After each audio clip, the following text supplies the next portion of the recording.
வாழ்க வையகம், வாழ்க வையகம், வாழ்க வளமுடன்.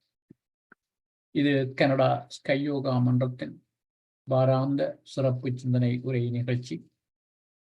இன்றைய நிகழ்ச்சிக்கு இணையதளம் வாயிலாக வருகை தந்துள்ள அனைத்து வேதாத்திரிய அன்புள்ளங்களை மீண்டும் வாழ்க வளமுடன் என்று வணங்கி வரவேற்கின்றோம். இப்பொழுது எமது சிறப்பு சிந்தனை உரை பகுதிக்கு செல்ல இருக்கின்றோம். நமக்கு சிறப்பு சிந்தனை உரை வழங்க நம்முடன் இணைந்திருப்பது முதுநிலை பேராசிரியர் பழனிசாமி ஐயா அவர்கள். பேராசிரியர் பழனிசாமி ஐயா நமது மன்றத்திலே கடந்த 2-3 வருடங்களாக பல சிறப்பு சிந்தனை உரைகளை வழங்கி வந்திருக்கின்றார்கள். இறை விஞ்ஞானம் என்ற ஒரு ஆழ்ந்த ஆன்மீக தலப்பிலே ஏறத்தாழ 28-29 சிந்தனை உரைகள் இடம்பெற்றது. அதைத் தொடர்ந்து வாழ்வியல் என்ற தலப்பிலே 2வது நீண்ட சிந்தனை தொடரை வழங்கியிருந்தார்கள். இப்பொழுது இன்று ஒரு புதிய தொடர் ஆரம்பமாகின்றது. நாம் எல்லோரும் மிக ஆவலுடன் எதிர்பார்த்த ஒரு தலைப்பு நான் யார். நான் யார் என்ற இந்த வினாவுக்கு இந்த தலைப்பிலே மிக ஆழமான விரிவான விளக்கங்களை பேராசிரியர் நமக்கு தருவார் என்று நாம் நிச்சயமாக நம்பலாம். ஆன்மீகத்திலே ஈடுபட்டுள்ள இவன் ஆன்மீகத்திலே இல்லாதவர்களுக்கு கூட அறிய விரும்புகின்ற ஒரு தலைப்பு இந்த நான் யார் என்பது. இந்த தலைப்பிலே நாம் நீண்ட விரிவான விளக்கங்களை ஐயாவிடம் பெற கிடைத்த இந்த வாய்ப்பு நாம் செய்த பெரும் பாக்கியம் என்றே கூற வேண்டும். இப்பொழுது இந்த புதிய நான் யார் என்ற சிந்தனை உரை தொடரை ஆரம்பிக்குமாறு பேராசிரியரை கனடா ஸ்கை யோகா மன்றத்தின் சார்பிலே பணிவன்புடன் வேண்டுகின்றோம். வாழ்க வளமுடன் ஐயா. வாழ்க வளமுடன் ஐயா. வாழ்க வளமுடன். வாழ்க வையகம், வாழ்க வையகம், வாழ்க வளமுடன். குரு வாழ்க, குருவே துணை. சிந்தனையை, உடல் நலத்தை சீர் அமைத்து உய்வித்த குருவே வாழ்க. வாழ்க வளமுடன், வாழ்க வளமுடன், வாழ்க வையகம். கனடா ஸ்கை யோகா அறக்கட்டளையை சிறப்பாக நடத்தி வருகின்ற ஆன்மீக அன்புள்ளங்கள், குறிப்பாக பேராசிரியர் முனைவர் சிவசங்கரம் ஐயா அவர்கள் மற்றும் இன்றைய நிகழ்ச்சியில் கலந்து சிறப்பிக்கின்ற அன்பர்கள் அனைவருக்கும் அருட்தந்தை வேதாத்ரி மகர்ஷி அவர்கள் சார்பாக வாழ்க வளமுடன் என்ற வாழ்த்துக்களையும் எனது அன்பு கலந்த பணிவான வணக்கத்தையும் சமர்ப்பித்து வேதத்திரிய தொடர் சிந்தனையின் 26ஆம் பாகத்தில் நான் யார் என்ற சிந்தனையின் முதல் பாகமாக சில கருத்துக்களை இப்போது நாம் பகிர்ந்து கொள்ள இருக்கின்றோம். நான் யார் என்ற ஒரு கேள்வி எழுந்துவிட்டால் அவருக்கு தன்னுடைய ஆத்மாவை பற்றிய பயணம் தொடங்கிவிட்டது என்று பொருள். மகர்ஷி அவர்கள் ஒரு கவியிலே நான் யார் என்று அறியும் பேரார்வத்தாலே நாட்கள் மாதம் ஆண்டு பல பல கழித்தேன். ஊன் உருவில் உள் இயங்கும் சூக்குமத்தை உயிராய் உணர்ந்த பின்னர் உயிர் சுழலின் அலை காந்தம் கண்டேன். வான்பொருளாம் காந்தமது பஞ்ச தன் மாத்திரையாய் வாழும் உயிரில் மனமுமாய் இயங்க கண்டேன். மேன்மையான இவ்வரிசைகளின் காந்த ஆற்றலுக்குள் மிகச்சிறந்த இறைநிலையும் அறிவும் ஒன்றாய் கண்டேன். என்று அற்புதமாக ஒரு 8 வரிகளை தந்திருக்கின்றார். நான் யார் என்று அறியும் பேரார்வத்தாலே, அதாவது தன்னை பின்னோக்கி பார்க்கக்கூடிய சிந்தனை எல்லோருக்கும் வந்துவிடாது. நான் என்பது பெயர், உடல், பதவி, சொத்து கணக்கு, உறவு, நட்பு, இதுதான் எல்லோருக்கும் தெரியுமே தவிர, இந்த நான் என்ற உடலுக்கு மூலமான ஒரு நான் இருக்கிறதே, அது பெரும்பாலும் யாருக்கும் தெரியாது. அப்படி மகர்ஷி அவர்களுடைய அறிவிலே தோன்றிய ஒரு சிறு கேள்வி, நான் யார்? அப்படி தோன்றிய உடனேயே பதில் கிடைத்ததா? இல்லை. நாட்கள், மாதம், ஆண்டு பல பல கழித்தேன். ஒரு ஞானியாக அவதரிக்கக்கூடிய ஒருவருடைய அனுபவமே சில ஆண்டுகள் ஆனது என்கிறார். அதாவது 7 வயதிலே பிள்ளையாருக்கு இந்த மார்கழி மாதத்திலே குளிருமே என்று சொல்லி வெந்நீரில் குளிப்பாட்டிய பக்தியின் துவக்கம் மகர்ஷியுடைய ஆன்மீக வாழ்க்கை. அதன் பிறகு இந்த நான் யார் என்ற அனுபவத்தை பெற்ற வயது 35. அப்ப எத்தனை ஆண்டுகள்? கிட்டத்தட்ட 28 ஆண்டுகள் இந்த ஆன்மீக தேடலிலே கழித்திருக்கின்றார். அப்படி நாட்கள் மட்டுமல்ல, மாதங்கள் அல்ல, ஆண்டுகள் பல பல கழித்தேன். பிறகு எப்படி அறிந்தேன் நான் யார் என்பதை, ஊன் உருவில் உள் இயங்கும் சூக்குமத்தை உயிராய். ஊன் என்றால் எலும்பும் சதையும் சேர்ந்த இந்த உடம்பு. ஊன் உருவில் எலும்பும் சதையுமாகிய இந்த உடம்பில் உள் இயங்கும் சூக்குமத்தை உயிராய் உணர்ந்த பின்னர், உள்ளே இயங்குகின்றது காற்று என்று பொதுவாக சொல்வார்கள், சுவாசம் என்று சொல்லுவாங்க. ஆனா காற்றுக்கு மூலம் விண், அந்த விண் தான் நம்ம இடத்துல உயிராக இயங்கிக் கொண்டிருக்கிறது. அப்போ இந்த உடல் என்ற உறுப்புகள், திசுக்கள், அவற்றுக்கு ஊடாக அவற்றை உயிர்ப்பித்து வாழ வைத்துக் கொண்டிருக்கின்ற ஆற்றல் உயிர். உயிர் என்றே அதற்கு பொருள்படும். உயிர் என்ற சொல்லுக்கு உய்தல் என்றால் வாழ்தல். அப்ப இருந்து வாழ வைக்கின்ற ஆற்றல் உயிர். அந்த சூக்குமத்தை உயிராய் உணர்ந்த பின்னர் உயிர் சூழலின் அலை காந்தம் கண்டேன். அந்த உயிர் சூழலிலிருந்து வெளிப்படுவது என்ன? ஜீவகாந்த அலைகள். சரி, இந்த ஜீவகாந்தத்திற்கு மூலம் எது என்று மேலும் ஆராய்கின்ற போது, வான்பொருளாம் காந்தமது பஞ்சத்தன் மாத்திரையாய். வான் பொருளாம் காந்தமது. இந்த பிரபஞ்சத்திலே கோடிக்கணக்கான கோள்கள், நட்சத்திரங்கள் இயங்கிக் கொண்டிருக்கின்றன. அந்த வான் பொருட்கள் அனைத்துக்கும் மூலமானது விண் என்ற ஆற்றல். நமது உடம்புக்கு உயிர் ஆற்றலாக இருப்பது போல பஞ்சபூதங்களுக்கு மூலம் விண் என்ற ஆற்றல்.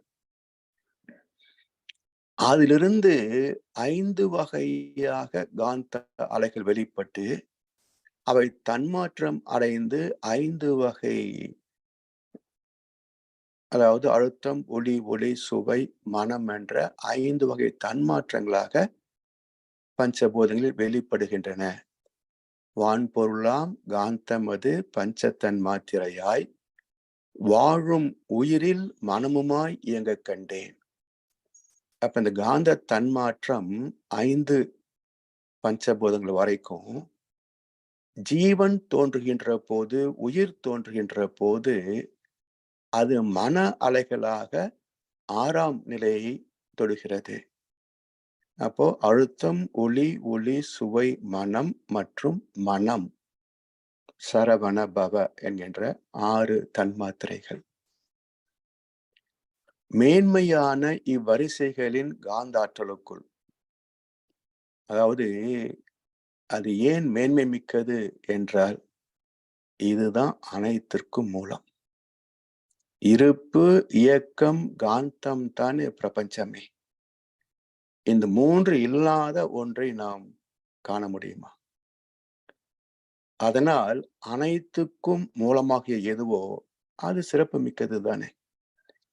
மேன்மையான இவ்வரிசைகளின், அதாவது காந்த 6 தன்மாற்றங்களின் வரிசைகளில் காந்த ஆற்றலுக்குள் மிகச்சிறந்த இறைநிலையும் அறிவும் ஒன்றாய் கண்டேன். இந்த காந்த ஆற்றலுக்குள்ள என்ன இருக்கு என்று பார்க்கின்ற போது சிறு சிறு இயக்கங்களாக, துகள்களாக இறை துகள் இருக்கின்றன. ஒவ்வொரு விண்ணுக்குள்ளும் இருப்பது என்ன என்றால் இறை துகள்கள். இதை இன்றைய அறிவியல் காட் பார்ட்டிகிள் என்றும், boson particles, Hicks boson particles, fundamental energy particle, cosmic dust particle என்றெல்லாம் பல வார்த்தைகளில் குறிப்பிடுகின்றன. அப்போ விண் என்ற ஆற்றலுக்கு மூலம் இந்த நுண்ணிய துகள்கள். இந்த நுண்ணிய துகள்களுக்குள் என்ன இருக்கிறது என்று பார்க்கின்ற போது மிகச்சிறந்த இறைநிலையும் அறிவும் ஒன்றாய் கண்டேன்.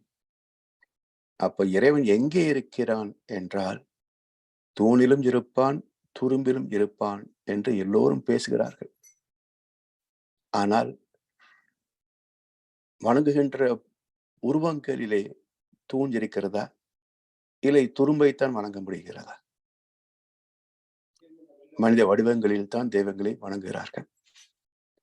அப்போ தூணிலும் இருப்பான், துரும்பிலும் இருப்பான் என்றால் அவன் மனித உடலாக மட்டும் அல்ல, ஜீவன்களாக மட்டும் அல்ல, மண் தத்துவமாகிய தூண் மட்டும் அல்ல,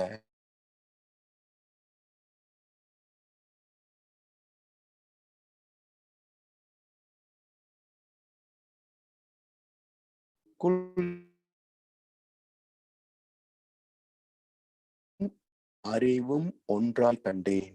இறைவனுக்கு அறிவு வேறு அல்ல.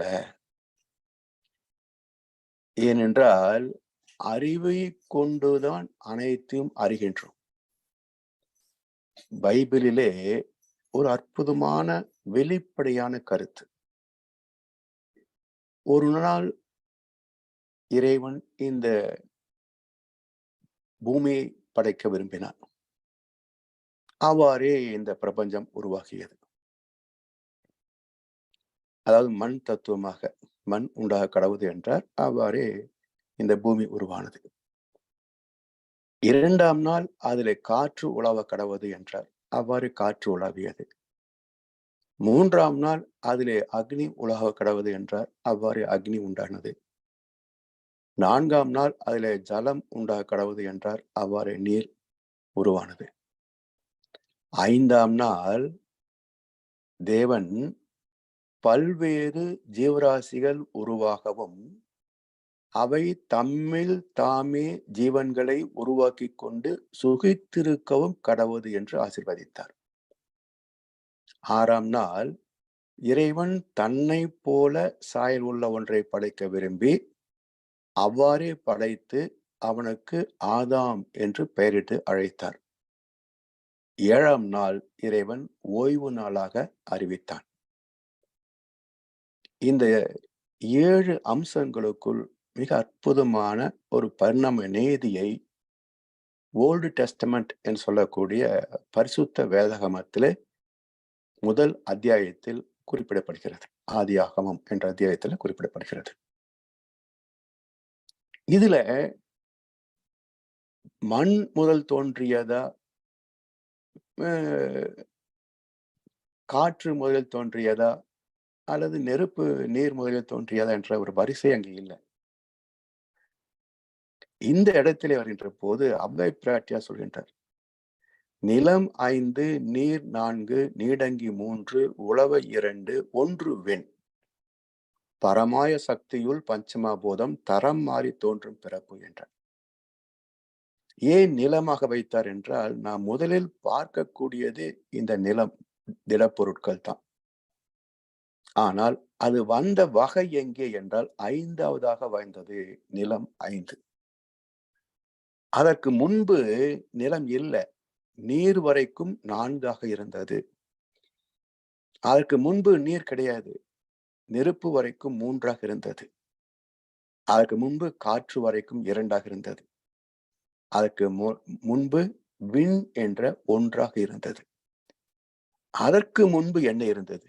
எது விண்ணாக மாறியது என்ற கேள்விக்கு பரம் ஆய சக்தியுள் பஞ்சமா போதம் தரம் மாறி தோன்றும் பிறப்பு. பரம் ஆய சக்தி, பராசக்தி என்று சொல்கிறார்களே, அது பரம் ஆய சக்தி. இந்த பராசக்தி என்ற இந்த பிரபஞ்சம், இதற்குள் தான் தரமாற்றம் நிகழ்ந்தது என்றார். சரி, இந்த சக்திக்கு மூலம் பரம், பரமே சக்தியாகியது. அந்த பரம் எப்படிப்பட்டது என்பதை ஔவையார் சொல்லல. அதுவே தன்மாற்றம் அடைந்தது என்று அற்புதமான கருத்தை சொல்லி வைத்து விட்டார். இந்த பரம் என்பது என்ன என்ற தேவன் அல்லது பிதா என்று சொல்கிறார்களே, அல்லாஹ் என்று சொல்கிறார்களே, இந்த பரம் என்பது என்ன என்று உள்நோக்கி பார்க்கின்ற போதுதான் அதை இறை அறிவு, இந்த இரண்டும் ஒன்றாக இருக்கிறது. இறையே அறிவு, அறிவே இறை. அதை ஏன் இறை என்று சொன்னார்கள்? பொதுவாக கடவுள் என்ற சொல்லும் இறைவன் என்ற சொல்லும் ஒரே பொருளாகத்தான் நாம் புரிந்து வைத்திருக்கிறோம்.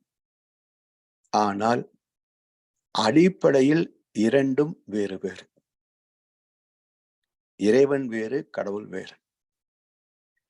இறைவன் என்பது பெயர் சொல், கடவுள் என்பது வினை சொல்.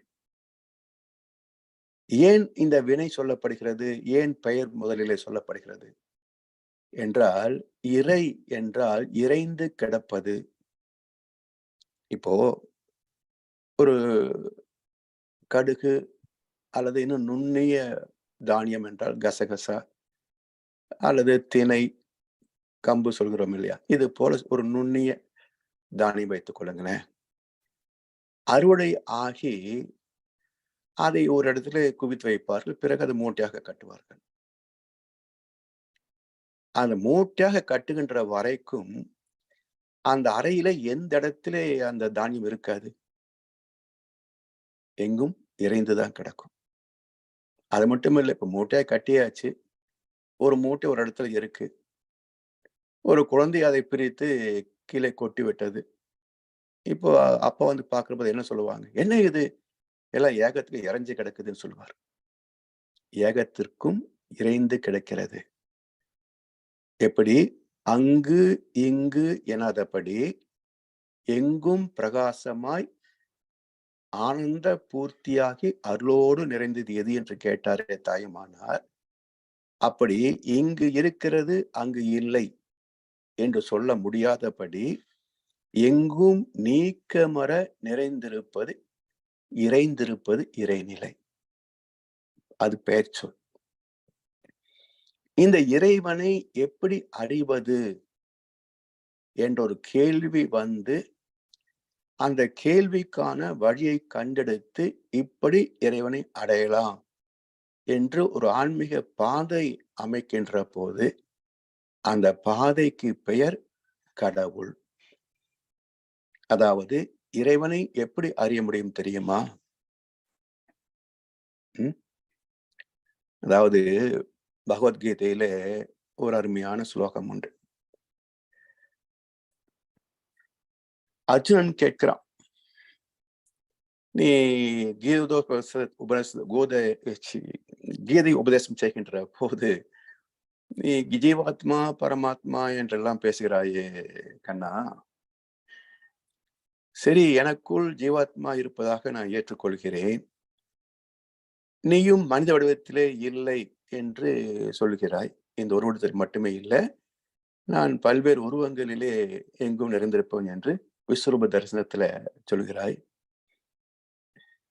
நான் பரமாத்மாவாகிய உன்னை அறிவது எப்படி என்று கேட்கின்ற போது, நீ அமைதியான இடத்திலே அமர்ந்து புருவமத்திலே மனதை வைத்து என்னை நோக்கி தியானம் செய்வாயாக என்று சொல்கின்றோம்.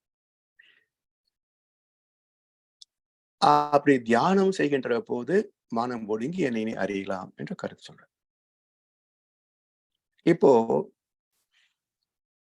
மனம் உடல் அளவில் சுருங்கி புலன்களாக நின்று புலன்களுள் ஒடுங்கி தன்னுள் உயிர் மையங்களிலே நிலைத்து உயிருக்கு மையமாகிய உட்பொருளை தேடுகின்ற போது அது இறைவனை அடைகிறது.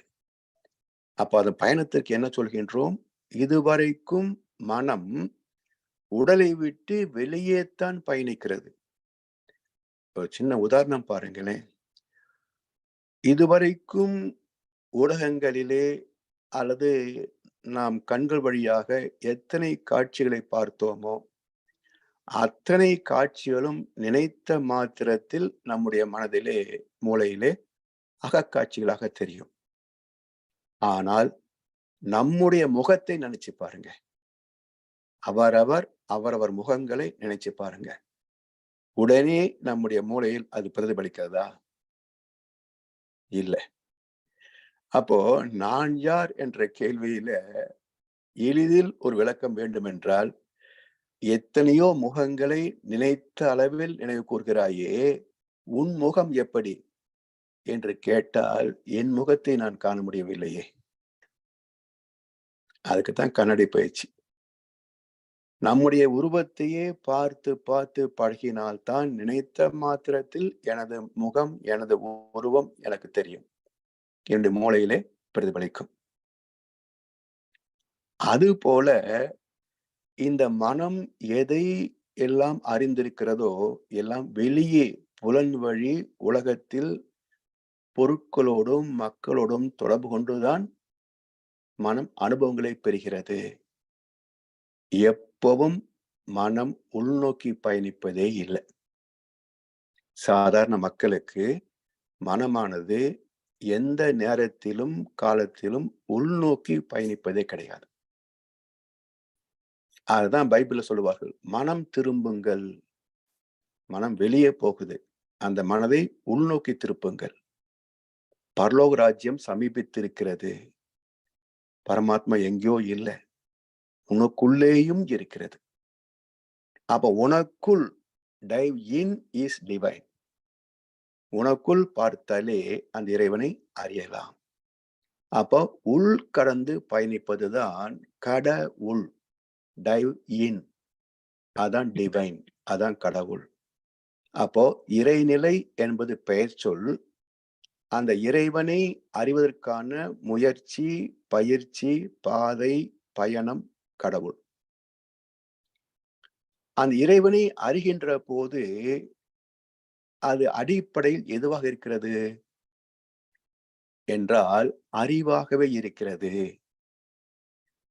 இந்த அறிவாக இருக்கிறது என்ற கருத்தை முதல் இந்த மனித இனத்திற்கு தெய்வத்தை பற்றி முதல் அறிவித்த ஒரு மகான்.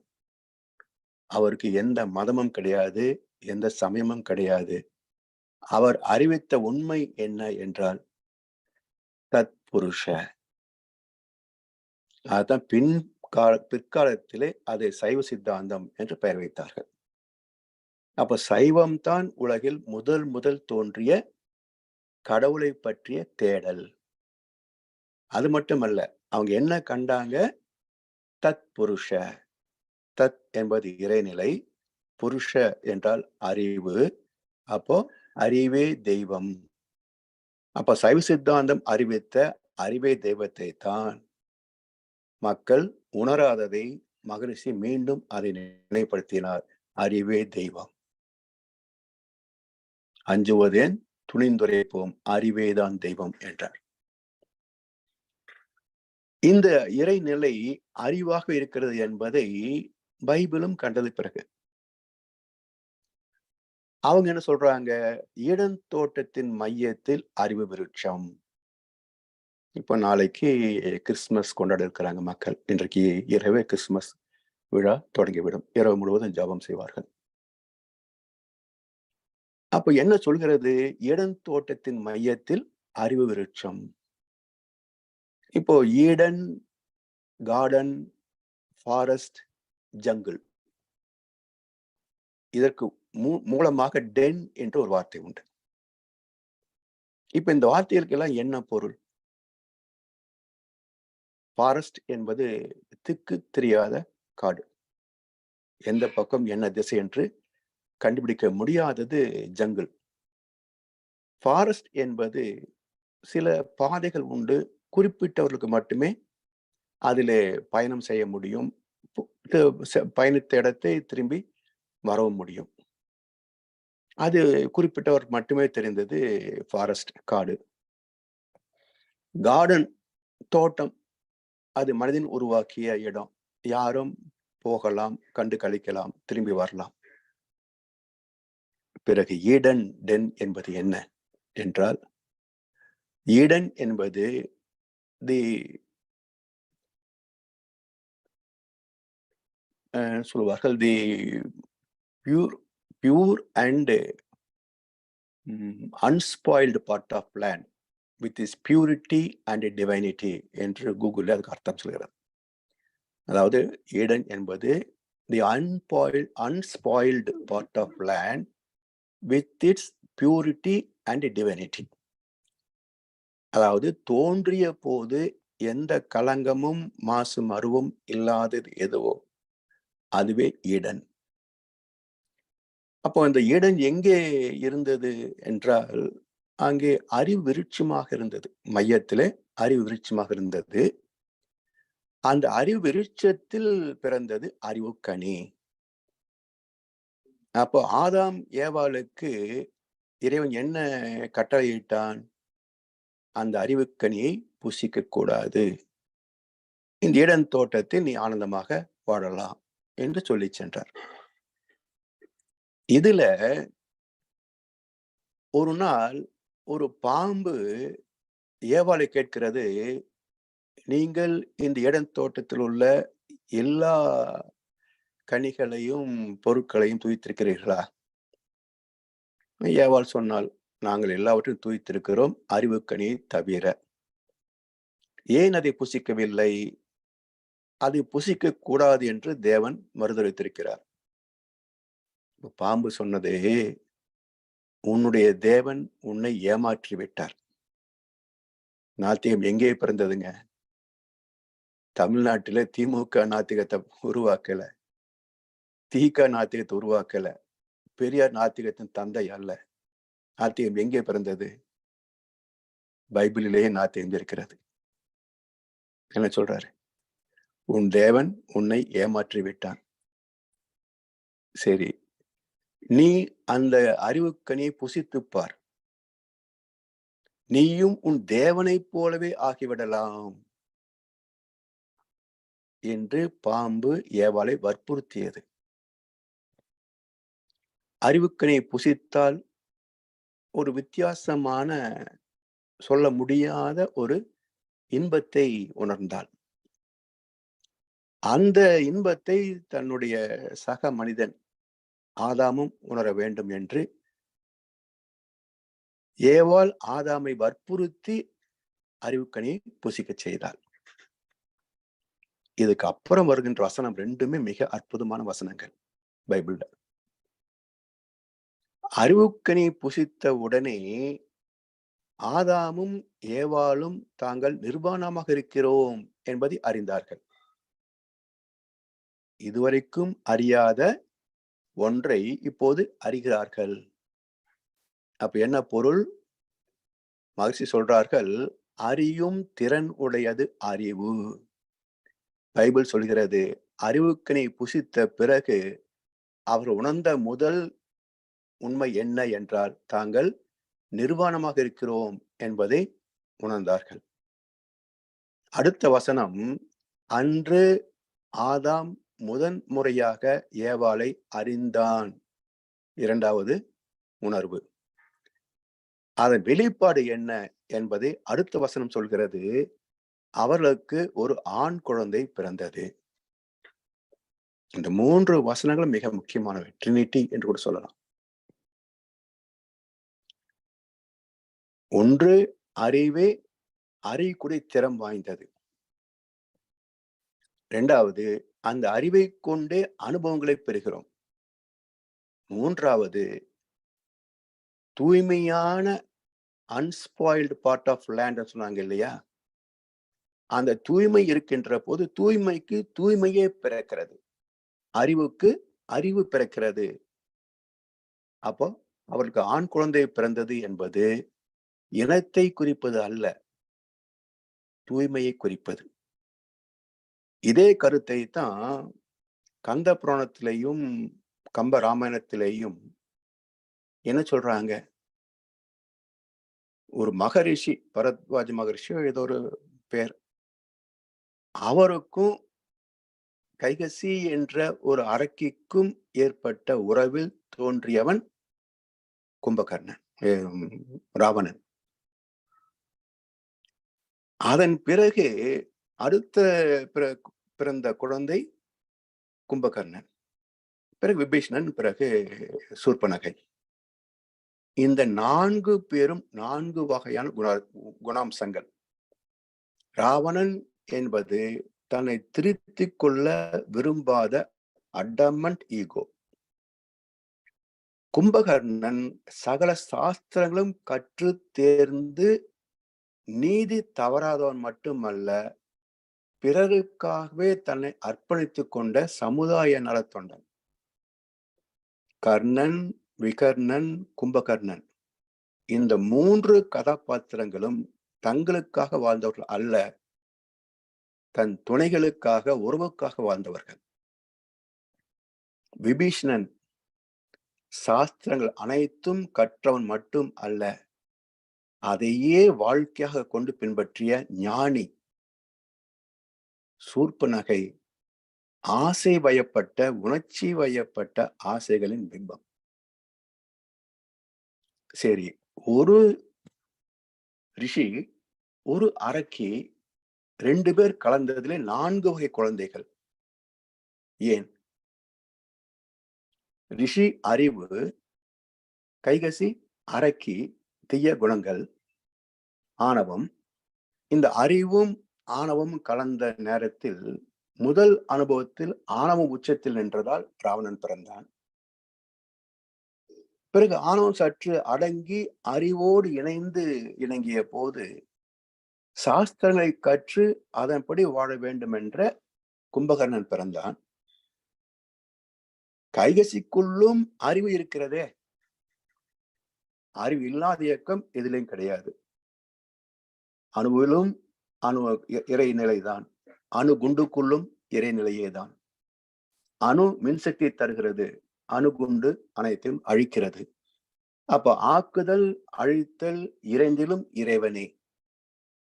அதனால் கைகசிக்குள்ளும் இருக்கின்ற ஆத்மா, அறிவு, ஞானம் ரிஷி என்ற ஞானத்தோடு அறிவோடு கலந்த போது ஞானவானாக விபீஷணன் பிறந்தான். சரி, ரிஷிக்குள்ளும் கொஞ்சமாவது ஆசவாசம் இருக்காத? கைகசியின் அழகிய தோற்றத்திற்கு அடிமைப்பட்டுத்தான் ரிஷி இல்லறத்திற்கு வந்தார். அப்போ அவருக்குள்ளும் இருக்கின்ற காமம், அது இந்த கைகசியோடு அரக்கியோடு கலந்ததனால் ஆசைகள் பிறந்தன, சூர்பனகை பிறந்தார். இப்போ இன்றைக்கு ஒரு தாய் வயிற்றில் பிறக்கின்ற குழந்தைகள் ஒன்று போல் இருப்பதில்லையே, ஏன் என்ற கேள்விக்கு யாராவது பதில் சொன்னார்களா? இதுதான் இயற்கை நியதி. ஒரு சமயத்திலையும் அறிவு நிலை மாற்றம் பெறும், அந்தந்த சூழ்நிலைக்கு ஏற்ப, தேவைகளுக்கு ஏற்ப, கோள்களின் சஞ்சாரத்திற்கு ஏற்ப மாற்றம் பெறும். அப்ப ஒரே தாய் தந்தைக்கு பிறந்த குழந்தைகளிலேயும் வேதங்கள் உண்டு. இப்படி இங்கே பைபிளிலே முதல் ஆண் முதல் பெண், இங்கே களங்கம் இல்லை, தூய்மையான இடந்தோட்டம். எனவே அறிவோடு கலந்ததால் அறிவு பிறந்தது. சரி, இப்போ இறைவன் வருகிறான். ஆதாம் ஏவாள் கூப்பிட்டு ஆள் காணும். நாங்க இங்க இருக்கிறோம் என்று குரல் மட்டும் வருகிறது. ஏன் இங்க வரல என்று கேள்வி எழுப்புகின்ற போது எங்களுக்கு வெட்கமாக இருக்கிறது. நாங்கள் நிர்வாணமாக இருக்கிறோம். ஏன் அந்த அறிவிக்குறியை புசித்தாய்? பாம்பு சொன்னது. இந்த பாம்பு என்பதுதான் குண்டலினி சக்தி. நம்முடைய உள் உணர் அறிவு. நான் யார் என்ற கேள்வியை எழுப்புகின்ற அறிவு இந்த குண்டலினி. பாம்புதான் தூண்டிவிடும். நீ யார் என்பதை அறிந்து கொள். அறிவை அறிந்தால் நீயும் கடவுள்தான். அறிவுக்கு நீ புசித்தால் நீயும் உன் தேவனைப் போல் ஆகிவிடலாம். நீயும் கடவுள்தான். அப்ப குண்டலினியை தான் நமக்குள் இருக்கின்ற உள் உணர்வு, உள் அறிவு, அது நம்மை தூண்டிவிடும். நான் ஏன் பிறந்தேன் என்று கேள்வி எழுப்பி நம்மை தூண்டிவிடும். அந்த கேள்வியை பின்பற்றுகின்ற போது நமக்கு அறிவின் தரிசனம், ஆத்ம தரிசனம் கிடைக்கும். நாமும் இறைவனாகவே வாழலாம். இப்போ இவர் செய்த தவறு என்ன என்றால், அறிவு கனியை புசித்தார்கள். என்ன பிறந்தது? பேதம் பிறந்தது. நிர்வாணத்திற்கும் நிர்வாணம் அற்ற நிலைக்கும் பேதம் தெரிந்தது. ஆணுக்கும் பெண்ணுக்கும் பேதம் தெரிந்தது. அவளுக்கு இடையில் ஒரு இயற்கை தூண்டுதல் இருக்கிறது என்ற உணர்வு தெரிந்தது. அப்போ அறிவு கனி என்பது பகுத்தறிவு. அது எதையும் பகுத்து பகுத்து பிரித்து பிரித்து பேதம் காண்பது. பேதம் காண்பதனால்தான் இன்றைக்கு உலகம் எப்படி இருக்கிறது. எந்த மனிதனும் இன்னொரு மனிதனை தன்னை போல் நேசிப்பது இல்லை. அதுக்கு கண்ணதாசன் அழகான ஒரு கவியை சொன்னார் ஒரு திரைப்பாடலிலே. தன்னை போல பிறர் என்னும் தன்மை வேண்டுமே. அந்த தன்மை வர உள்ளத்திலே கருணை வேண்டுமே. பொன்னை போல மனம் படைத்தால் செல்வம் பேரில்லை. இதை புரிந்து கொண்ட மனிதனைப் போல் தெய்வம் பேரில்லை என்றார். அப்போ எது இருந்தால் சக மனிதனை தன்னை போல் உணர முடியும், மதிக்க முடியும் என்றால் கருணை இருக்க வேண்டும், பரிவு இருக்க வேண்டும். அந்த கருணை எங்கிருந்து பிறக்கும்? அன்பு இருந்தால்தான் கருணை பிறக்கும். அதனால் அன்பே தெய்வம், லவ் இஸ் காட். அன்பை அறியவில்லை என்றால் கருணை பிறக்காது. கருணை இல்லை என்றால் பேதம் வந்தே தீரும். பேதம் வந்தால் உயர்ந்ததை விரும்புவோம், தாழ்ந்ததை வெறுப்போம். உயர்ந்தது மட்டுமே கிடைக்குமா வாழ்க்கையில? சினிமா கதாநாயகன் போல எல்லா துறைகளிலும் நானே நம்பர் 1 ஆக முடியுமா? இயற்கை இல்லையே, அது சாத்தியமில்லை. அப்போ இல்லாதவன் இருப்பவனை பார்த்து பொறாமைப்படுவான், அவனை அழிக்க பார்ப்பான். அவனுடைய செல்வத்தை, அவனுடைய பதவியை தான் பறிப்பதற்கு முயற்சி செய்வான். இதில் வந்ததுதானே போட்டியும் பொறாமையும் மிக்க இந்த உலகம். அதில் பிறந்ததுதான் அத்தனை பாவங்களும், கலவரங்களும், யுத்தங்களும். எனவே அறிவுக்கனி புசித்தது தவறு. என்ன செய்திருக்க வேண்டும்? அறிவு விருட்சத்தையே புசித்திருக்க வேண்டும். அப்ப அறிவு விருட்சம் என்பது பேரறிவு. அந்த அறிவு விருட்சத்தில் மலர்ந்தது பகுத்தறிவு. பகுத்தறிவு புசித்தால் மட்டும் போதாது, பேரறிவையும் புசித்து விட்டால் பிரச்சனை தீர்ந்தது. அதனால் பேரறிவின் இயக்க களமாகிய ஏடன் தோட்டத்திலிருந்து வெளியேற்றப்பட்டார்கள்.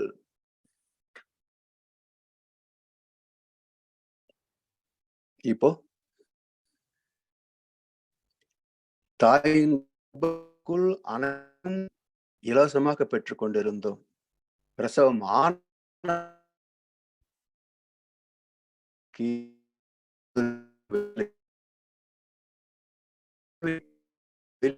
நாம் பெற வேண்டிய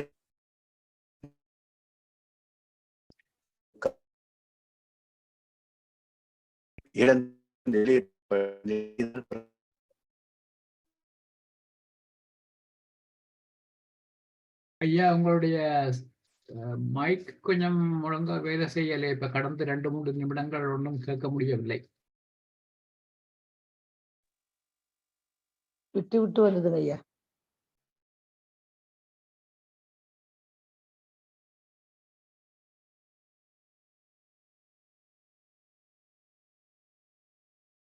ஐயாவுடைய தொடர்பு துண்டிக்கப்பட்டு விட்டது. திரும்பி உணவாக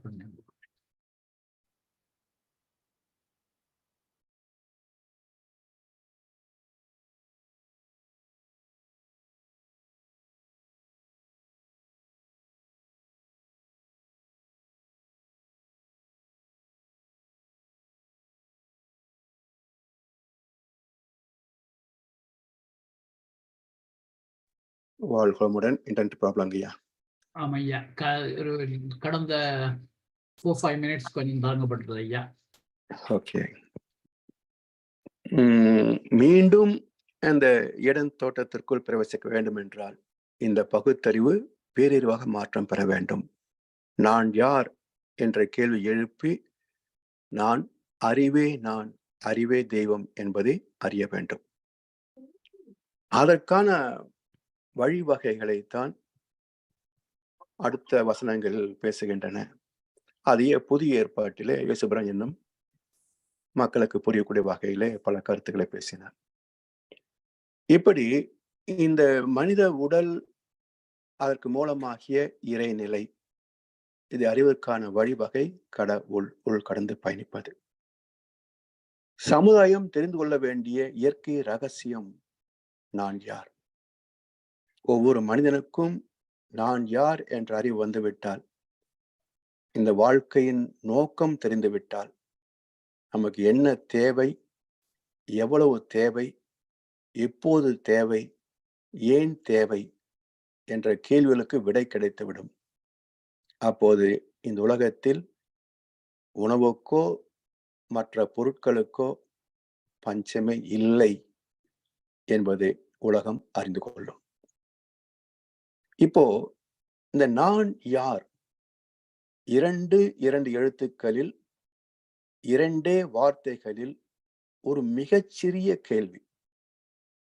ஆனால் இதற்கான பதிலை விளங்கிக் கொள்வது சாஸ்திரத்தில் சொல்லப்பட்டது போல ஒரு பிரம்ம பிரயத்தனம், மிக பெரும் நீண்ட கால முயற்சி.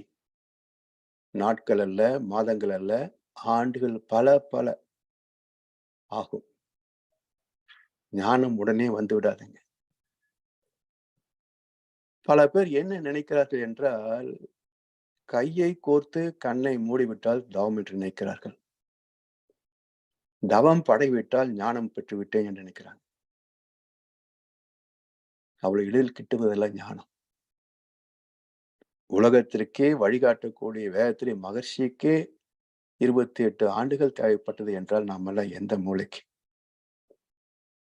எனவே இதற்கான பதிலை அனுபவத்தில் விளங்கிக் கொள்வது. ஏன்னா மகரிஷி விளக்கத்தையே கண்டெடுத்தார். இதுவரைக்கும் வேறு எங்குமே சொல்லப்படாத ஒரு உள்கடந்து போகக்கூடிய பயணத்தை இன்றைய சமுதாய மக்களுக்கு ஏற்ற வகையிலே அறிவியல் பூர்வமாக, இன்னும் சொல்ல போனால் தொட்டு கொடுக்கக்கூடிய எளிய முறை குண்டலினி யோகத்தை அறிமுகப்படுத்திய முதல் மகான் வேதாத்ரி மகரிஷி அவர்கள். மகரிஷிக்கு முன்பு தொட்டு கொடுக்கக்கூடிய தீட்சை முறையே கிடையாது. இந்த நீண்ட கால பிரயத்தனத்துக்கு பிறகு பெறக்கூடிய உன்னத நிலை பங்குனி உத்திரம் என்று சொல்கிறார்கள் தமிழ் மாதத்துல. அந்த பங்குனி உத்திரம் தான் சிவ தரிசனம். பூமியில் வாழ்கின்ற ஜீவராசிகளில் மனிதனுக்கு மட்டுமே நான் என்ற உணர்வு உண்டு. வார்த்தை இல்லாத நிலையில் கூட நான் என்ற உணர்வு இருப்பது மனிதனுக்கு மட்டுமே. இந்த நான் என்ற உணர்வாக அமைந்தது பகுத்தறிவு, அறிவுக்கணி. ஐந்தறிவு வரைக்கும் உள்ள ஜீவன்களில் நான் என்ற சுயம் இல்லை. நான் நாய் என்று நாய்க்கு தெரியுமா? இல்லை, எனக்கு பேர் தான் நாய் என்பது நாய்க்கு தெரியுமா? அது நாம் சொல்வதை புரிந்து கொள்கிறது எப்படி? முக பாவனையை கொண்டு, வார்த்தைகளின் அதிர்வுகளை கொண்டு என்ன சொல்கிறார்கள் என்பதை புரிந்து கொள்கிறது. சில பறவைகள் கூட நாம் திரும்ப திரும்ப வார்த்தைகளை உச்சரித்து பழக்குகின்ற போது ஒரு பாடலையே கூட பாடுகின்ற அளவுக்கு அது தேர்ச்சி பெறுகிறது. அப்போ ஐந்தறிவு விலங்குகள் வரைக்கும் அது ஒரு பாடலை பாடினால் கூட அந்த பறவைக்கு தெரியுமா நான் பாடுகிறேன் என்பது? அது ஜஸ்ட் பிரதிபலிக்கிறது. அந்த மனிதன் கற்றுத்தந்ததை, சொல்லி காட்டிய அதிர்வுகளை, ஓசையை அது திருப்பி பிரதிபலிக்கிறது. அவ்வளவுதான். நான் பாடுகிறேன் என்பது பறவைக்கு தெரியுமா? இல்லை. அப்ப நான் என்ற உணர்வு அதுதான் பகுத்தறிவு. அது உள்ள மனிதனுக்கு மட்டுமே நான் என்ற உணர்வு இருக்கும். சரி, இது 6வது அறிவாக, 5 அறிவுக்கு பிறகு தன்னையே அறியக்கூடிய, மறைபொருட்களை, இயற்கை ரகசியங்களை தேடக்கூடிய, உணரக்கூடிய, பயன் கொள்ளக்கூடிய 6ஆம் அறிவாக, பகுத்தறிவாக வந்திருக்கிறது. அதனால் இதை மறைபொருள் அறிவு என்றும் சிறப்பித்தார்கள். இயற்கை ரகசியங்களை பகுத்து அறிந்து புரிந்து கொள்வது பகுத்தறிவு. அதாவது உணவு, உடை, இருப்பிடம், பாதுகாப்பு, இனவிருத்திக்கான உறவு, இவை எல்லாவற்றையும் தேடி கண்டெடுத்து பயன் கொள்வது பகுத்தறிவு. இதற்கு மேல் உடல் ரீதியாக அனுபவிப்பதற்கு ஒன்றும் இல்லை. தான் வந்த மூலத்தை அறிவதுதான் மீதியுள்ள ஒரே வேலை. நான் பிறந்த காரணத்தை நானே அறியும் முன்னே நீயும் வந்து ஏன் பிறந்தாய் செல்வ மகனே. அற்புதமான கண்ணதாசனின் தாலாட்டு பாட்டுதான் ஒவ்வொரு மனிதனும் வாழ்க்கையில் சிந்தித்து பார்க்க வேண்டிய 2 வரிகள். நான் பிறந்த காரணத்தை நானே அறியும் முன்னே நீயும் வந்து ஏன் பிறந்தாய் செல்வ மகனே. தெரிந்துதான் பெற்றார்களா? தெரிந்துதான் பிறந்தோமா? நான் கேட்டு தாய் தந்தை படைத்தாரா? இல்லை என் பிள்ளை என கேட்டு பிறந்தானா? அதுவும் கண்ணதாசன் வரிகள் தான். எனவே உடல் மூலமாக அனுபவிப்பதற்கு வேறு பொருட்கள் எதுவுமே கிடையாது. எத்தனை வசதிகளை நாம் உற்பத்தி செய்து கொண்டாலும் எல்லாமே 5 புலன்களுக்கான துணை கருவிகளும் அனுபவங்களுமே தவிர வேறு இல்லை.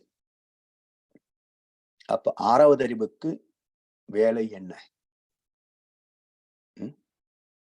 அதை இன்றைக்கு மக்கள் வாழ்கின்ற வாழ்க்கை 6 அறிவு என்று மக்கள் நினைக்கிறாங்க. 5 அறிவு வாழ்க்கை தான். தன்னை பற்றிய சிந்தனை மட்டுமே 6வது அறிவின் சிறப்பு.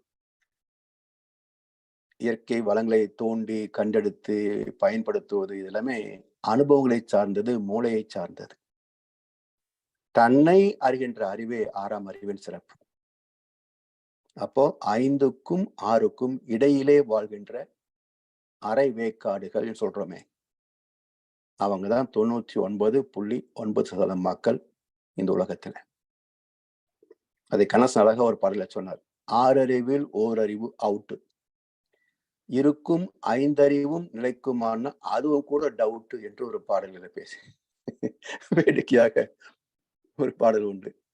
6 அறிவில் ஓரறிவு அவுட்டு, இருக்கும் 5 அறிவும் நிலைக்குமா என்றால் அதுவும் கூட டவுட் என்றார். இப்படித்தான் மக்கள் வாழ்ந்து கொண்டிருக்கின்றார்கள். 5 அறிவு விலங்கினத்தை போல் ஒரு வாழ்க்கை. இதுல பெருமைகள் பேசிக்கொள்வது என்ன பெருமை இதுல? எனவே they alone live who live for others. ஒத்தது அறிவான் உயிர் வாழ்வான், மற்றையான் செத்தாருள் வைக்கப்படும். அவனோட நடை பிணம் ஜடம் 5 அறிவு என்றார் வள்ளுவ பெருந்தகை. எனவே 6வது அறிவின் சிறப்பு என்ன என்றால் நான் யார் என்ற கேள்வி பதிலை தேடி அனுபவத்தில் உணர்ந்து அந்த பேரின்பத்தில் திளைப்பதே இந்த கேள்வியின் விடை. இப்போ உண்மையான தேடல், அதை மகசூர கவியில சொல்றாங்க, உண்டு உறங்கி தின்று திரியவோ பிறந்தோம் என்று நினைந்ததால் ஏன் என உணர்ந்தோம். அவருக்குள் சிறு வயதிலிருந்தே உயிரை பற்றிய, கடவுளை பற்றிய கேள்வி இருந்தது. அப்ப வாழ்க்கை என்பது என்ன? உண்டு உறங்கி தின்று திரியவதா? இதற்காக பிறந்தோம். இது 5 அறிவு வரைக்கும் உள்ள விலங்கு, பறவைகள் அனைத்தும் செய்கின்றனவே. இதற்கு மனிதன் என்ற மா பிறப்பு எதுக்கு என்று சிந்தித்த போதுதான் உண்டு உறங்கி தின்று திரியவோ பிறந்தோம் என்று நினைந்ததால் ஏன் என உணர்ந்தோம். இதுதான் வாழ்க்கை, இதுதான் பயணம் என்பதை உணர்ந்தோம். இந்த கேள்வி வந்த பிறகுதான் ஏன் என்றே தெரிந்தது என்கிறார். ரமண மகர்ஷி கூட உன்னையே நீ அறிவாயாக என்றார். நோ தை செல்ஃப், உன்னையே நீ அறிவாயாக. பைபிளிலே என்னை அறிந்தவனே பிதாவை அறிந்தவன் என்று இயேசுபிரான் ஒரு வசனத்துல சொல்வார். அப்போ யார் குருவை உணர்கிறார்களோ, அறிந்து கொள்கிறார்களோ, அவர்களே தெய்வத்தையும் அறிந்தவர் ஆகிறார்கள். குரு சாட்சாத் பரபிரம்மம் என்றார். இதை அறியாத மனிதன் உடலே நான் என நினைப்பதால் அதை அழகுபடுத்திக் கொள்வதும், உடல் மூலம் பெறுகின்ற சுகங்களை பெருக்கிக் கொள்வதும் தான் வாழ்க்கை என்ற மயக்கத்தில் தவிக்கிறான். இந்த அறியாமையின் காரணமாக உடலை பாதுகாக்கவும், உடலுக்கான வசதிகளை பெருக்கிக் கொள்வதற்குமே வாழ்நாள் போதுவது இல்லை. வாழ்வின் மதிப்பு தெரியாததால் உடலின் மதிப்பும் தெரியவில்லை. வாழ்வதன் அர்த்தமும் புரியவில்லை. உடலையே நான் நான் என்று வாழ்வதால் உடலை அழகுபடுத்தவும் பாதுகாக்கவும் நேரம் போதுவதில்லை. சாவை கண்டு பயப்படுகிறான்.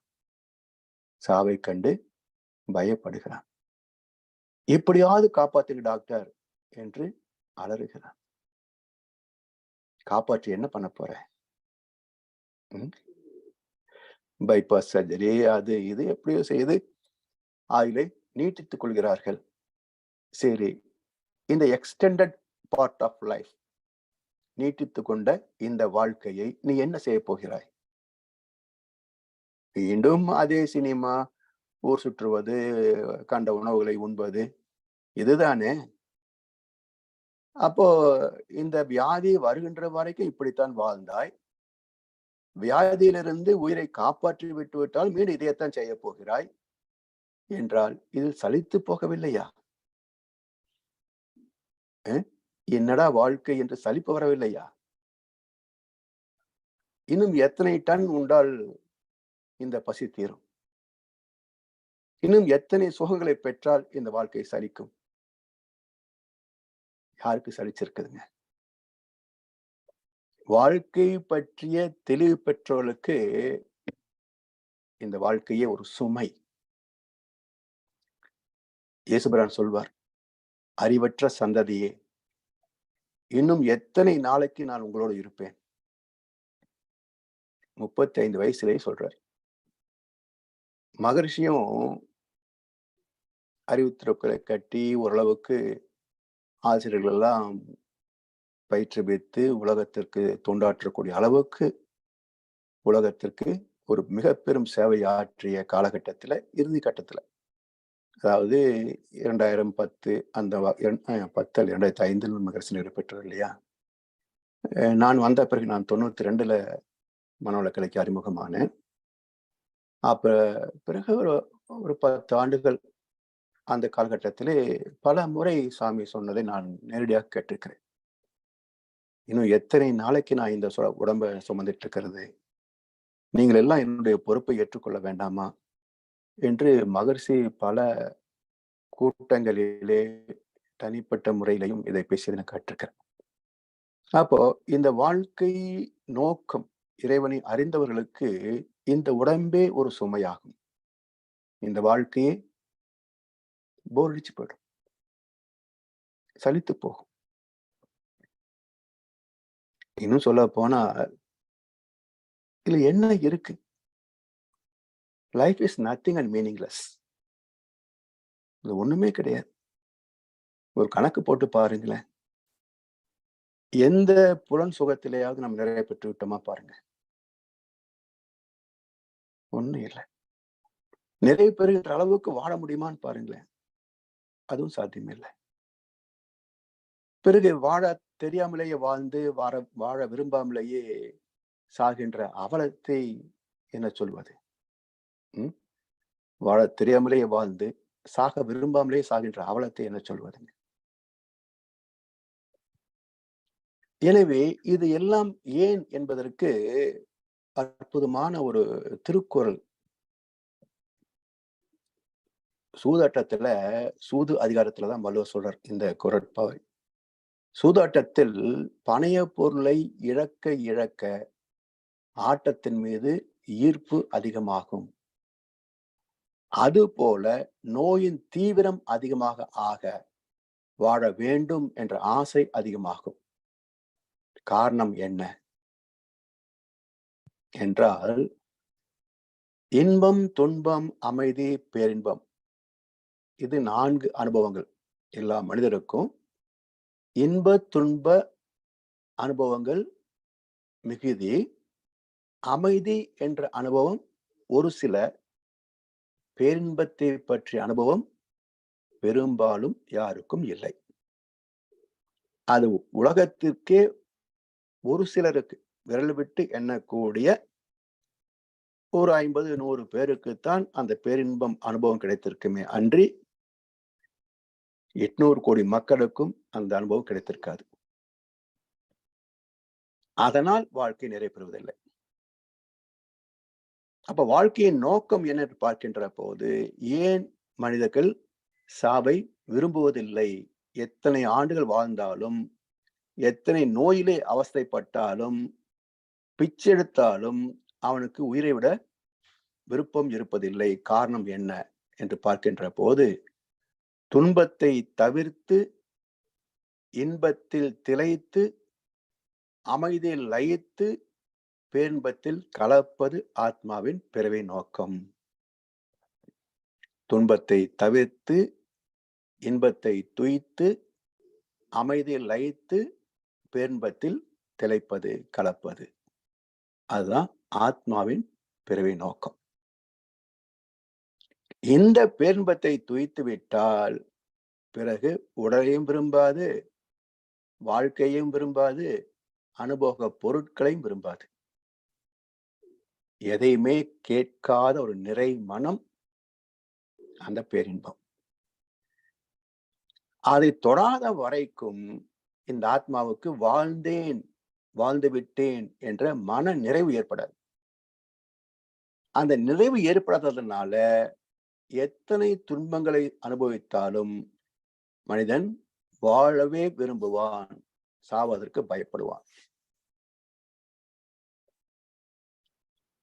சரி, இதற்காகத்தான் நம்முடைய சமுதாய அமைப்பே பாருங்க, ஒரு கட்டம் வரைக்கும் கல்வி கற்கின்ற பிரம்மச்சரிய வாழ்க்கை,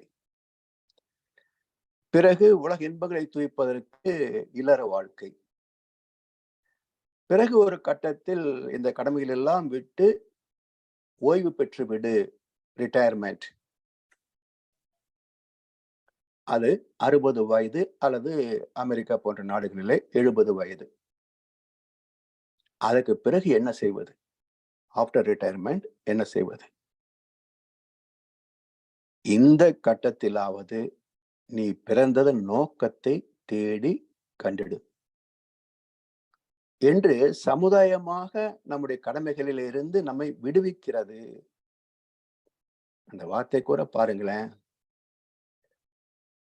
25 வயது இளமை, துடிப்பு மிக்க வயது, ஆற்றல் மிக்க வயது. ஒரு தொழிலிலே சேர்கிறோம், தொடங்குகிறோம், பிறகு இல்லறத்திலே வாழ்க்கையை நடத்துகின்றோம், குழந்தை பேரு, அவர்களுக்கான வாழ்க்கை வசதிகளுக்கான செல்வத்தை ஈட்டுவது, இப்படி ஒரு 40 வயது வரைக்கும் காலம் போகும். நடுத்தர வயது. 40 வயது வருகின்ற போது நம்முடைய உடல் தளர்ந்து போகிறது. சோர்வு அடிக்கடி வரும். That is tired. The body is getting tired. ஆனாலும் குழந்தைகள் படிப்பில் இருப்பாங்க, பள்ளி கல்லூரியில் இருப்பாங்க, பிறகு மகள் திருமண வயதில் இருப்பாங்க, மகன் தொழில் தொடங்க வேண்டிய இடத்துல இருப்பாங்க. அதுக்கெல்லாம் பொருள் தேவை. அப்போ சோர்வு ஏற்பட்டாலும் குடும்ப கடமையை முன்வைத்து இன்னும் முயன்று குழந்தைகளுக்காக, அவருடைய தேவைகளுக்காக நாம் ஈட்டி ஆக வேண்டும் என்று மேலும் முயன்று உழைத்து பொருள் ஈட்டுகிறான். 60 வயதில் அவன் மேலும் தளர்ந்து போகிறான். ரீடயர்டு. ஸோ 40 டயர்ட், 60 ரீடயர்டு, மறுபடியும் சோர்வு. That is retirement. அதற்கு பிறகு முதலிலேயே தெரிந்து வாழ்வது மிக உன்னதமான வாழ்க்கை. ஏன்னா சிக்கல், பற்றாக்குறை எல்லாம் இல்லாமல் வாழ்ந்து விட்டால் வாழ்க்கை நிறைவுதானே. அப்ப 60 வயதிலே ஆன்மீகத்தை மேற்கொண்டால் கூட ஞானம் பெற்று விடலாம் தான் என்றாலும் இன்னும் ஒரு முறை வாழ்ந்து பார்க்க முடியாது இல்லையா? இன்னொரு முறை வாழ்ந்து பார்க்க முடியாது. இதுவரை அறிந்தோ அறியாமலோ செய்தவை அனைத்தும் கருவிலே பதிந்து சந்ததிக்கும் போகும். அதனால் 14 வயதிலேயே வாழ்க்கையை பற்றிய தெளிவை பெற்றிருந்தால், அறத்தை பற்றிய அறிவை பெற்றிருந்தால், அறத்தை கொண்டு பொருள் ஈட்டி இல்லற சுகத்தை தூய்க்க வேண்டும் என்பதுதான் அறம் பொருள் இன்பம் என்று முப்பாலாக வள்ளுவம் காட்டிய வாழ்க்கை முறை. இது என்ன ஆயிற்று உலகிலே என்றால், இன்பத்தை முன்னே வைத்தார்கள், பொருளை அடுத்து வைத்தார்கள், அறத்தை புறக்கணித்து விட்டார்கள். ஆசையை முன்னே வைத்து தர்மத்தை பின்னே வைத்தால் என்னென்ன விளைவாகும்? அதுதான் இந்த உலகத்துடைய அவலம். எனவே இதிலிருந்து நம்மை திருத்திக் கொள்ள வேண்டும் என்றால் நம்மை பற்றிய ஆய்வு வேண்டும். அப்போ பிரம்மச்சரியம், கிருஹஸ்தம், வானப்பிரஸ்தம், சந்நியாசம் என்று 4 பருவங்களை வைத்தார்கள். இதை பற்றி அடுத்த அமர்வில் சிந்திப்போம் என்று சொல்லி வாய்ப்பளித்த அனைவருக்கும் நன்றி பாராட்டி இன்றைய விளக்கத்தை நாம் நிறைவு செய்கின்றோம். வாழ்க வளமுடன், வாழ்க வளமுடன், வாழ்க வையகம். வாழ்க வளமுடன். மிக்க நன்றி ஐயா. வாழ்க மிக சிறப்பான சிந்தனையுரை ஐயா. தொடர்ந்து கேட்டுக்கொண்டே இருக்கலாம் என்ற ஒரு உணர்வு தான் வந்தது. மிக்க நன்றிகள் ஐயா. இப்பொழுது அன்பர்களுடைய கேள்வி பதில் பகுதிக்கு செல்வோம். ஐயாவிடம் உங்கள் கேள்விகளை கேட்க விரும்புபவர்கள் அல்லது உங்கள் கருத்துக்களை ஐயாவுடன் பரிமாறிக்கொள்ள விரும்புபவர்கள் கைகளை உயர்த்தி இப்பொழுது கேட்கலாம்.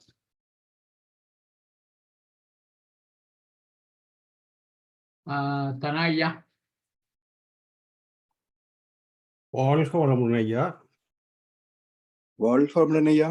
ஐயா, மிகவும் ஆழமான அனுபவத்துடன் சேர்ந்த கருத்துக்கள். இது ஒரு என்னுடைய அனுபவ கேள்வி இல்லை. நீங்கள் சிந்தனை செய்யும் போது ஐயா எங்கள்கிட்ட பல அனுபவங்களை தட்டிவிட்டால் சில விடயங்கள் அந்த அனுபவங்களை தட்டிவிட்டால் அந்த சிந்தனை அந்த அனுபவங்களையே சிந்திச்சு கொண்டு போகைக்க நீங்கள் அங்கே என்ன சொல்றதுன்றதை மறந்துடுறது. அதற்காக நான் உங்கள்கிட்ட எல்லாம் கேட்டு முடிய திருப்பி சிவாயா போஸ்ட் பண்ணுவார், திருப்பி அவருக்காக கேட்கறது, கேட்டு புரிந்து கொள்வது.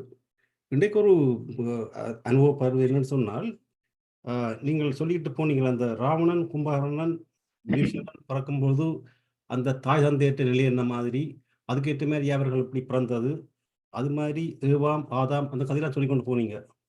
அப்ப ஐயா அது பெரிய ஒரு விஷயம் என்னன்னு சொன்னா, ஒரு அனுபவ பதிவு என்னன்னு சொன்னா, நான் வந்து சின்ன பையனா இருக்கும் அந்த பள்ளிக்கூடம் 7ஆம் படிக்கும் பொழுது, என்னுடைய தந்தையார் வந்து கொஞ்சம் ஆத்மீயத்துல சரியான ஆழம். அந்த அவர் அந்த ஆழமானத்தாலே எனக்கு அவரோட பெரிய ஒத்து போறவே இல்லை. ஏன்னா அவர் சின்னதுல திருக்குறள் எப்படி, மகா என்ன இந்த விவேகானந்தர் அப்படிலாம் புத்தகம் தந்து எங்கள விளையாட விட மாட்டார். எனக்கு ஒத்து போறவே இல்லை. ஆனா ஐயா பெரிய ம், மகா உணர்வு என்னன்னு சொன்னா, ம், ஒரு நாள் நான் அந்த பள்ளிக்கூடம் கட் பண்ணிக்கொண்டு, ஸ்கூல்ல கட் பண்ணிக்கொண்டு பிள்ளைங்களோட சேர்ந்து சும்மா வெளியெல்லாம் திரிஞ்சு அப்படி வேலைக்கு கொண்டு போய் அதில பிடிபட்டுட்டார். அது நாளைக்கு 8ஆம் வகுப்பு இருக்கும். அப்ப அவருக்கு பெரிய சரியான கவலை. அவர் எனக்கு ஒரு ம், கருத்து சொன்னார் என்னன்னு சொன்னா, மூத்த பிள்ளை மோட்டு பிள்ளைன்னு சொல்லுவார்கள். இப்ப நான் மூத்த பிள்ளை வீட்ல.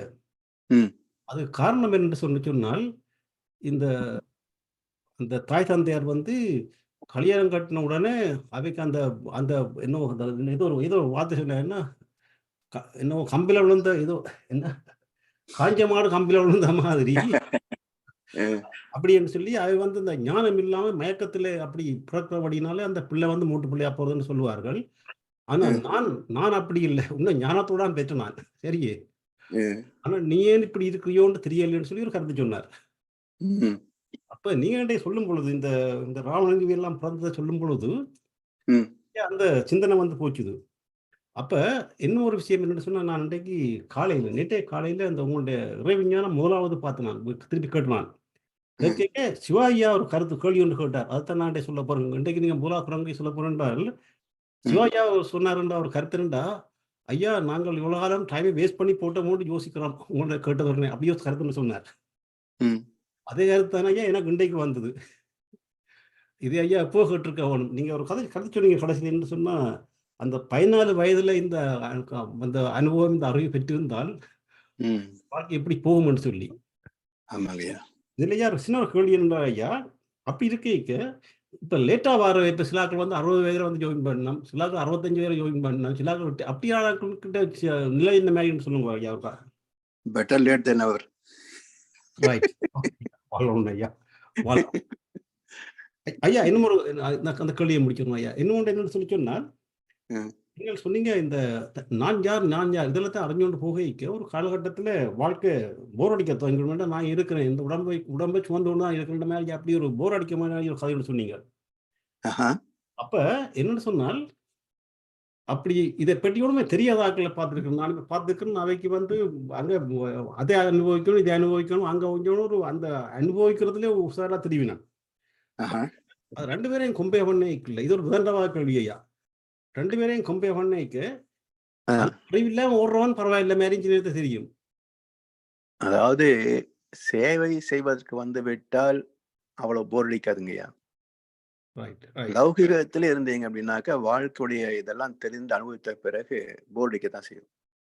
ஆமாய்யா. That's right. அந்த சேவையில அது போய் வந்து ஆமா. வாழணும் ஐயா. ஏன்னா ஒரு பர்பஸ் நமக்கு இருக்கணும். இதுக்காகத்தான் இருக்கிறோன்ற ஒரு பர்பஸ் இருந்ததுன்னா அதை நோக்கி பயணம் போகும். என்ன இருக்கு அப்படின்ற ஒரு பாயிண்ட்க்கு வந்துட்டோம்னு வச்சுங்களேன், அப்போ வந்து நமக்கு லைஃப் போர் அடிக்க ஆரம்பிச்சிடும். ஐயா வாழணும் ஐயா. வாழ்க வளமுடன். வாழ்க வளமுடன். நன்றிகள் ஐயா. அடுத்து ஜனார் ஐயா. வாழ்க வளமுடன். வாழ்க வளமுடன் ஐயா. ஐயா சிறப்பான சிந்தனை, ஒரு சூப்பர். ஏண்டா நான் தேடிக்கொண்டிருந்த சில கேள்விகளுக்கு கொஞ்சம் 2 பதில் கிடைச்சிருக்கு. சில நேரங்கள்ல லெக்சர்களை கேட்கல இந்த இடங்களெல்லாம் நாங்க ஒரு டூர் போன மாதிரி தாண்டி போயிருப்போம். ஆனா திரும்பி போயிருந்து யோசிக்கலாம். ஆனா இதை கொஞ்சம் இன்னும் வடிவா பார்த்துருக்கலாம், ஏன் விளங்க இல்லைன்னு இருக்கோம். அப்படி ஒரு இடத்துல நான் அன்றைக்கு ஒரு விளக்கம் கிடைச்சது ஐயா. அந்த நீங்க இந்த வேதாமத்துல ஏன் பாம்பு அறிவிக்கணி என்று சொல்கிறார்கள், ஏன் பாம்பு அப்படி என்றா கெட்டதா, ஏன் அது வந்து இப்படி சொல்லிச்சுலாம் கொஸ்டின் இருந்து கொண்டே இருந்தது. அதோட இன்னொரு கொஸ்டின் வந்தது, ஏன் குண்டலின் சக்தியை பாம்பு என்று சொல்றார்கள், ஏன் அது என்றார். நீங்க கம்பேர் பண்ணி விளக்கின விதம் ஐயா ரொம்ப சூப்பர். அந்த அறிவிக்கணியை அறிஞ்சு கொண்டா எல்லாரும் அந்த மரத்துலவே பழங்களை பிடுங்கி சாப்பிட்டா எல்லாரும் தங்களுக்கு இறைவனை பற்றி அறிவு கிடைச்சதுமென்றக்காண்டி அந்த காலத்துல இருந்த அந்த ஊர் பெரியவர்களோ அவர்கள் வந்து எப்படி எல்லாம் போட்டு தடுத்து ஆக்களை அறிவுக்கு எட்டாம வச்சிருந்தாங்கன்னு நான் கேட்கல. இப்ப கூட விளக்கமா இருக்கு. ஏன் அந்த ஏனத பாம்புன்னு சொன்னாங்க, ஏன் குண்டலினி சக்தியையும் பாம்புன்னு சொல்லினவன்ற விளக்கம் சூப்பர் ஐயா. Thank you so much. வளமுடன். நன்றி ஐயா, வாழ்க வளமுடன். வாழ்க வளமுடன் ஐயா. அடுத்து சுசிலாமா. ஐயா வாழ்க வளமுடன் ஐயா. வாழ்க வளமுடன்மா. ஏங்கய்யா 7 ஒரு குழந்தை இல்லைன்னா அவங்க இறந்து போயிடுறாங்க. அப்ப அவங்க பாவப்பதிவு யாருக்கு போகும்? குழந்தை இல்லை என்றால் குழந்தை இறந்து போனால இறந்து போயிடுறாங்க 2 பேரும். அதாவது இது குழந்தைகள் இறப்பதே பதிவுடைய உச்சகட்டம் தான். அப்போ அந்த மேக்சிமம் பதிவு போயிடுச்சு. இல்லைங்க, நான் என்ன கேக்குறேன்னா, குழந்தை இல்லாம தம்பதிகள் இறந்து போயிடுறாங்க. சரி, அப்ப அந்த பாவப்பதிவு எங்க போகும்? கேள்வி புரியலீங்க. தம்பதி இறந்து போனால் குழந்தை தனியா இருக்குன்றீங்களா? கணவன் மனைவி 2 பேரும் இறந்து போயிடுறாங்க குழந்தை இல்லாம. அவங்களுக்கு குழந்தையே இல்லையா? சந்ததி இல்லையா? ஆமாங்க. அப்ப அந்த பாவப்பதிவு எங்க போகும்? அதாவது சந்ததி வருவதற்கே பதிவு இருந்தா தான் சந்ததி பிறக்கும். சரிங்க. அப்போ சந்ததி இல்லாத ஒரு தம்பதினாக்க அவங்க தெய்வீக பிறவிகள். அவங்களுக்கு ஒண்ணும் வாழ்க்கையில பெரிய பிடிப்புல இருக்காது. அவங்களுடைய கடமைகளை செய்துட்டு போயிடுவாங்க.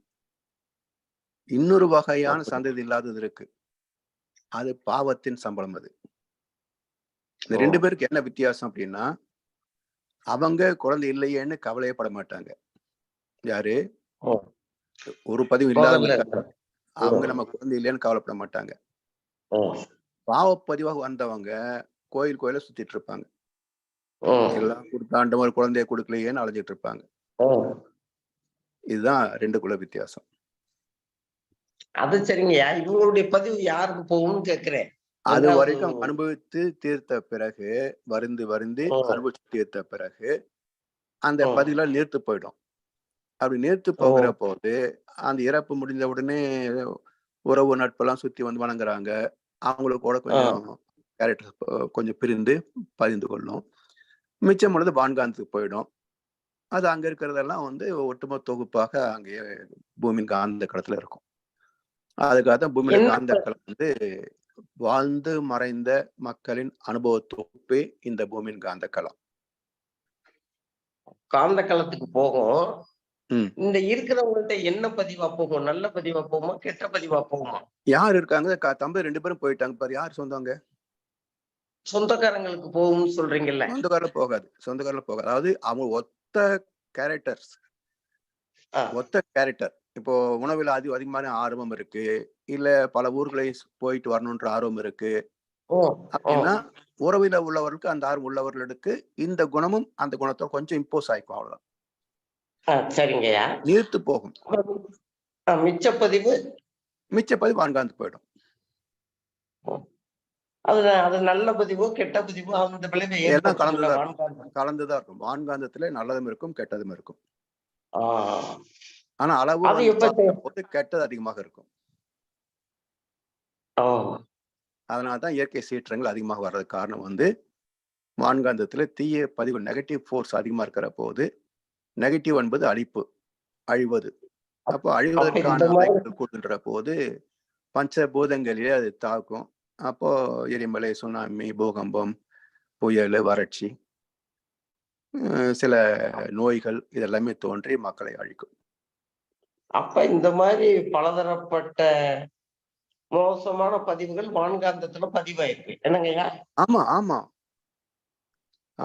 வான்காந்தமே மோசமான பதிவுகள் தான். அது நல்ல பதிவும் போகத்தானே செய்யும். நல்லது என்ன ஒரு 10% இருக்கும். அப்ப வான்காந்தத்துல 90% மோசமான பதிவுகள் தான் இருக்கு. 90% தீய பதிவுகளாகத்தான் இருக்கும். ஒண்ணு இல்ல ஏதோ ஒரு காரணத்தை தொட்டு உங்களுக்கு ஒரு ஆசையோ கோபமோ வருதுன்னு வச்சுக்கங்களேன், அடுத்த வினாடி அதே அக்ரெசிவாது பாருங்க. காரணம் என்னன்னா, இது டாக்டர் புரூஸ் ஹெரால்ட் லிப்டன் சொல்லி ஒரு விஞ்ஞானி, அவர் சொல்றாரு, மனிதனுடைய குணத்துக்கும் இந்த பூமியுடைய காந்த களத்துக்கும் இணைப்பு இருக்குது. ஸோ அங்கிருந்து இவனுக்கு ரிஃப்ளெக்ட் ஆகும்னு அவரே ப்ரூஃப் பண்ணியிருக்கிறார். ஸோ மகர்ஷியும் சொல்றாங்க, நம்முடைய எண்ணம் வான்காந்தத்தோடு இணையவும். அப்ப அங்க இருக்கக்கூடிய ஆசைகள், கோபங்கள் எல்லாம் நம்ம இடத்துல அதிகமா வந்து தாக்குகிற போதுதான் ஏற்பட்ட சிறு கோபம் அடுத்த வினாடி ஆத்திரமாக மாறுது. அப்புறம் சரிங்கய்யா. அப்புறமையா ஒருத்தவங்க வாழ்ந்து 70 வயசு 80 வயசு வரைக்கும் இருந்துடுறாங்க. குழந்தை இல்லாதவங்களோ இருந்தவங்களோ அந்த அந்த வான்காந்தத்துல பதிகிறது பெர்சன்டேஜ் குறையுமா? ஆமா, 70 80 இல்லாம 20 10 ஏன்னா 20 80 வயது ஆகிற போது அனுபவங்கள் எல்லாம் முடிஞ்சு போக ஆல்மோஸ்ட் உடம்புக்கு முடியாது, மனசுக்கு முடியாது. அப்போ தானாக ஒரு சலிப்பு ஏற்பட்டு குணங்கள் நீர்த்து போகும். அதை அனுபவிக்கணும், இதை அனுபவிக்கணும்ன்றதெல்லாம் குணங்கள் நீர்த்து போகும். ஆமா, அப்படி நீர்த்து போச்சுன்னா வலுவிழந்து போகுது இல்லையா?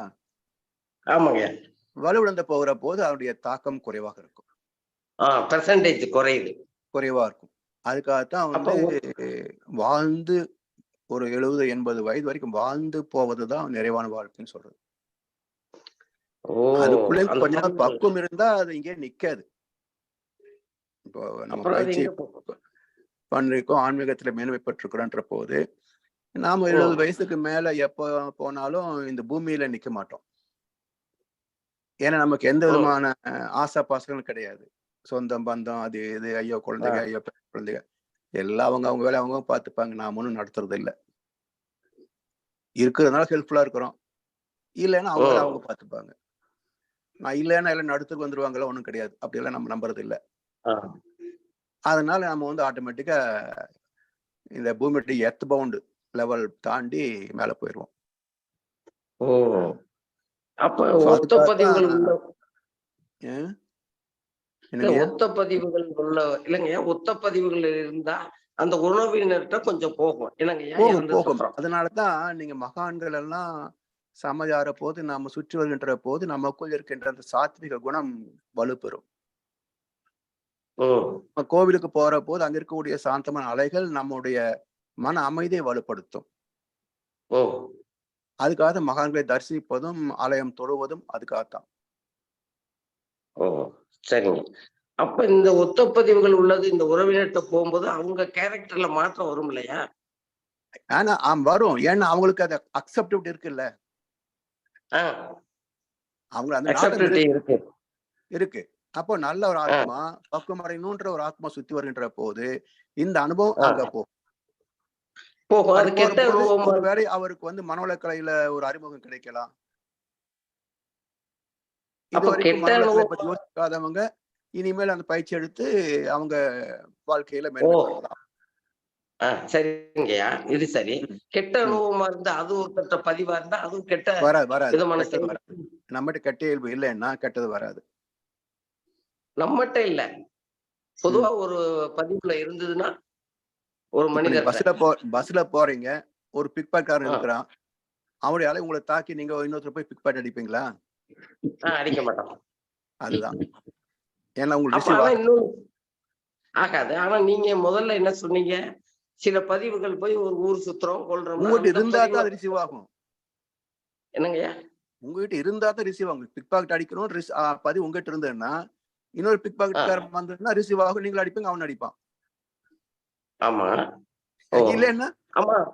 அப்படி கேரக்டர் உள்ளவங்க இறந்து போயிட்டா அந்த பதிவு அங்க போத்தானே செய்யும் கேக்குறேன். ஐயா, நீங்க ரிசீவ் பண்ணக்கூடிய தன்மை இருந்தா தான் ரிசீவ் ஆகும். எப்படின்னாலும் ஒரு எத்தனையோ பேர் வரும்போது ஒருத்தர் ரிசீவிங் கெப்பாசிட்டி இருக்கும் இல்லையா? இருந்தா அவன் ரிசீவ் பண்ணி போறான். அதாவது உள்ளத்தால் உள்ளலும் தீதே பிறன் பொருளை கள்ளத்தால் கல்வேமெனல். ஒருத்த வந்து மனசால ஒருத்தரோட பொருள் எடுக்க நினைக்கிறது கூட தப்பு. ஏன்னா இவன் நினைத்த எண்ணம் இவன் கொஞ்சம் அகத்தாய் பண்ணி ஐயோ ஆசைப்பட்டு வேண்டாம் எடுக்கக்கூடாது அப்படின்னு போயிடலாம்.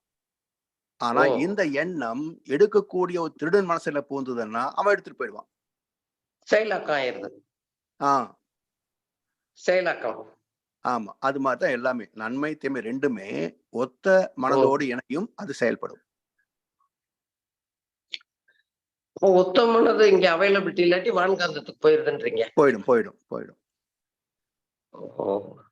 சரிங்க. ஒத்தது நான் இல்லாம அடுத்த போகாதுங்க. தொடர்ல 800 கோடி மக்கள் இருக்கிறாங்க. ஒத்தது இல்லாம போகுமா? ஆஹ் அஹ் ஆமாங்க. ஒத்தது ஒரு போகும்போது சமுதாயத்திலே அன்னைக்கு எல்லாரும் எல்லா உறவினர் கேரக்டரும் இருப்பாங்க. சோ மேக்ஸிமம் ஆஹ் இங்கேயே டைல்யூட் ஆயிடும். இங்கே ஆயிடுமா எவ்வளவுமே? மேக்ஸிமம் இங்கேயே ஆயிடும். எல்லாரும் எல்லா கேரக்டர் இருக்காங்க. எந்த கேரக்டர் யார்கிட்ட இல்ல. 100%க்கு 200 இங்க இருக்கு. எவன் யோகியம் கிடையாது. 100% அதான் அறிவுகள் 200%. 100% இல்லைங்க. சுத்தமும் கிடையாதுங்க. 100% அசுத்தமும் கிடையாது. எல்லாம் கலவைதான். சரிங்க. அவன் உறவினர் இல்ல இல்ல ஆ? அவன் உறவினர் இல்ல இல்ல எப்படி போய் அவன்கிட்ட அட்டாச் ஆகும்? உறவுன்னு அவசியமே கிடையாது. நீங்க ஓ இப்ப நீங்க தனியா இருக்க நினைக்கிறீங்க. சுவாச காற்று ஆ. மூச்சு எடுக்கிறீங்க விடுறீங்க. இந்த காற்று யாருடைய காற்று? இது இயற்கையினுடையது. அது இயக்க எத்தனை பேர் இருக்கிறாங்க? 800 கோடி மக்கள் இருக்கிறாங்க. ஆமா. அப்ப நீங்க தனியாவா இருக்கிறீங்க? இல்ல. அது போல சிலதெல்லாம் காமன். அதுல ஓ அனுபவங்கள் வைத்து நம்முடைய சஞ்சித கர்ம வினைகளை வைத்து நாம் ஒரு கேரக்டரைஸ் ஆயிருக்கிறோம். அவ்வளவுதான். ஓ எல்லாமே எல்லா இடத்துலயும் இருக்கும். ஆத்துக்குள்ள எல்லா பொருளும் இருக்கும். நமக்கு முத்து வேணும், முத்து தேடுறோம். கல்லு தேடுறோம், கல்லு தேடுறோம். இல்லைங்களா? எல்லாமே சரிங்க. கடலுக்குள்ள இருக்கு. எல்லாமே கடலுக்குள்ள இருக்குது. அவனவனுக்கு தேவையான அவன் தேடுறான். அது மாதிரி அந்த மாதிரி. எல்லா மனிதனுடைய ஆத்மாவும் கலந்துதான் இருக்கும், சேர்ந்துதான் இருக்கும். ஆனா எதுக்கு என்னென்ன அந்த ஸ்பெசிபிக் கிராவிட்டி இருக்கோ, சச்சித கர்மா பிராப்த கர்ம வினை இருக்கோ, அது தகுந்த மாதிரி அது தேடும். சரிங்க. நல்ல விளக்கம். அப்புறம் இன்னொன்னுங்கய்யா, ஆ, இது காயகல்பம் பண்றோம். ஆ. காயகல்பம் பண்ணாம வெறும் அஸ்வினி முத்திரம் மட்டும் ஒரு 10ஓ 20ஓ போட்டா அது ஈக்குவலன்ட் டு காயகல்பத்துக்கு ஈக்குவலன்ட்டா? ஆகாது, ஆகாது. ஏன்னா காயல்பத்துடைய நோக்கம் ஓ உடலை எல்லா திசுக்களையும் நலப்படுத்துவது, ஆரோக்கியப்படுத்துவது. ம் ஓஜஸ் மூட்டு போட்டா தான் அந்த ஆற்றல் உடல் முழுவதும் பரவும். ஓ. அசுரமுத்திரை அஸ்வினி மட்டுமே முத்திரம். போட்டீங்கன்னா ஆற்றல் ஆ. மையத்தில் குவியும். ஓ அது குவிந்து இயல்பான ஓட்டத்தோடு போகும். ஆனா ஆ. அதுல குணப்படுத்தக்கூடிய தன்மை இருக்காது. ஓ அந்த ஒரு நோய் குணப்படுத்தக்கூடிய தன்மையோ அல்லது நோய் வராமல் தடுக்கக்கூடிய தன்மை எப்போ வரும் அப்படின்னா, ஓஜஸ் மூச்சு போடுற போது இந்த காந்த ஆற்றல் மூளையில போய் அந்த மூளையுடைய சரி. அந்த லோப்ஸ் லிம்பிக் சொல்லக்கூடிய நிலையில மேல் மூளை இணைகின்ற போது அந்த இடத்துல ம் ஏரோசோல் பார்ட்டிகல்ஸ், அதாவது நீடில் ஷேப்டு மைக்ரோ பாக்டீரியான்னு சொல்றாங்க. அந்த பாக்டீரியா அங்க உருவாகும். அது ஓ நோய்களை எதிர்க்கக்கூடிய தன்மை இருக்குன்னு சயின்ஸ்ல ப்ரூவ் பண்ணியிருக்கிறாங்க. அப்படிங்களா? சரிங்க. ஆமா. இத முதல்ல சித்தர்கள் கண்டுபிடிச்சது. இப்போ சயின்ஸ்ல ப்ரூவ் பண்ணியிருக்கிறாங்க. ஓ ஆனா அது யாரு பயன்படுத்த முடியும்னா, யார் காயல் பயிற்சி தெரிஞ்சு செய்யறாங்களோ அவங்களுக்கு தான் பயனாகுமே தவிர மத்தவங்களுக்கு யூஸ் ஆகாது. ஓ வெறும் அஸ்வினி முத்திரைக்கு ஆகாது. வெறும் மஸ்ரூம் முத்திரை உங்களுக்கு அந்த மையத்துல திணிவுபடுத்துமே தவிர நோய் எதிர்ப்பு சக்தி கொடுக்காது. ஓ நோய் இருக்கு. ஐயா நல்ல விளக்கம் ஐயா. வாழ்க வளமுடன்ங்கய்யா. வாழ்க்கமுடன், வாழ்க்கமுடன். வாழ்க வளமுடன். அடுத்து பராயா. வாழ்க வளமுடன்.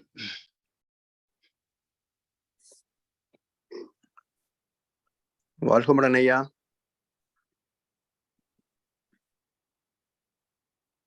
ஐயா நீங்கள் அன்மியூட்ல போயிட்டீங்க. பராயா அன்மியூட் பண்ணிட்டீங்க, அன்மியூட் பண்ணுங்க. வாழ்க வளமுடன். இப்ப கேக்குதுங்களா? கேக்குதுங்க ஐயா. வாழ்க வளமுடன். ஹியூஸ்டன்ல இருக்கிறீங்களா? ஆஸ்டின் எப்போ வரீங்க? இன்னைக்கு நைட்டா?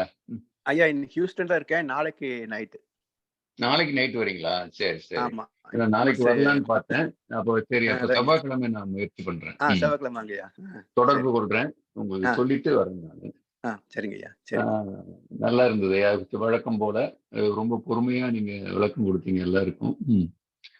அந்த அறம் பொருள் இன்பம், அந்த அறத்தை மறந்து பொருளை மறந்து இன்பத்தை தான் முதல்ல வைக்கிறாங்கிறது அழகா சொன்னீங்க. சிலப்பதிகாரத்துல அதுதான் நடந்த காட்சி. அதை சொல்லணும்னு எனக்கு ஒரு ஆசை வந்தது.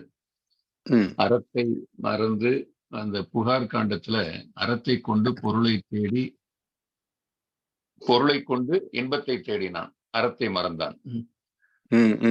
மதுரை காண்டத்துல அறத்தை உணர்ந்தான், பொருளை இழந்தான், இன்பத்தையும் இழந்தான், உயிரையும் இழந்தான். வஞ்சி காண்டத்துல அறம் எங்கே, பொருள் எங்கே நீதி எங்கேன்னு கண்ணகி வீதி வீதியா அலைஞ்சதுதான் இந்த மையம் ம், ம், சொல்லுது. ம், இந்த அறம் ம். பொருள் இன்பத்தை அந்த ஆர்டர் ரொம்ப முக்கியம். மகரிஷியும் அழகா சொல்லியிருக்காங்க. ஆமாங்க. அழகா சொன்னீங்க. நான் யாருன்னு ஆரம்பிக்கும் போதே இந்த ஒரு அறத்தின் தன்மையை விளக்கிட்டீங்க. வாழ்க வளமுடன். நன்றி ஐயா. வாழ்க்கமுடன். வாழ்க வளமுடன். நன்றி ஐயா. அடுத்து வெற்றி செல்வன் ஐயா. வாழ்க வளமுடன் ஐயா. வாழ்க வளமுடன் ஐயா. எப்பொழுதும் போல மிகச் சிறப்புங்க. இப்ப நம்ம நான் யாருன்றத நம்ம அந்த பாதையில போயிட்டே இருக்கோங்க. ஓரளவு ஒரு தெளிவு வருதுங்க. இப்ப ஏன்னா எப்படி இந்த உடம்புலாம் பெர்மனண்டா இருக்க போறதில்ல அப்படின்ட்டு. ம். ஆனா அதோட ஒரு முடிவு என்னவாங்கய்யா இருக்கும்? இப்ப நீங்க போன கொஸ்டினுக்கு அவங்களுக்கு பதில் சொன்னப்போ கூட எனக்கு இன்னும் கொஞ்சம் தெளிவு வந்த மாரி இருந்தது. அதாவது இருக்கிறது ஒரே ஒரு காத்து தான். அதே மாரி தண்ணியும் எல்லாருக்கும் பொதுவுங்க. அது மாரி உயிரும் எல்லாருக்கும் பொதுவு. ம். நம்ம அந்த ஒரு உயிரோட ஒரு துகள்ன்னு வச்சுக்கிட்டாலும், அதோட முடிவு என்னவாக இருக்குங்கய்யா? அதாவது உலக வாழ்க்கைக்கு. இப்ப எல்லாம் நமக்கு உலக தெரிஞ்சிடுச்சு. வாழ்க்கை எல்லாமே நம்ம அந்த உயிர் தான் இல்ல ஏதோ ஒண்ணு இயக்கிட்டு இருக்கிறது தான் நம்ம அப்படின்னு தெரிஞ்ச பிறகு நம்மளோட அந்த வித்தியாசங்கள்லாம் எப்படி இருக்குங்கய்யா? வாழ்கின்ற காலத்துல கேக்குறீங்களா? ஆமாங்கய்யா. இப்ப நமக்கு ரொம்ப வாழ்கின்ற காலத்துல விளக்கத்துல இருந்தாலும் ச அத நம்ம முழுமையா உணராத ஒரு நிலைய தான் என்ன பொறுத்த வரைக்கும் இருக்கேங்க.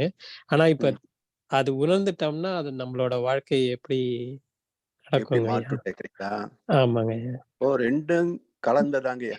பொதுவா நம்முடைய வாழ்க்கை முறை என்பது 2ம் கலந்ததாக தான் இருக்கும். இப்போ மனவளக்கலைக்கு வந்த பிறகு அறம் சார்ந்த வாழ்க்கை கொஞ்சம் கூடுதலா இருக்கு. நம்முடைய தீய குணங்கள் எல்லாம் கொஞ்சமா மாத்திருப்போம். முற்றிலும் ஆசை விடலைன்னாலும் கூட, முதல்ல இருந்த அளவுக்கு இப்ப ஆசைகள் இருக்காது. அதேபோல கோபம்ன்றது முதல்ல இருந்த அளவுக்கு இப்ப இல்ல.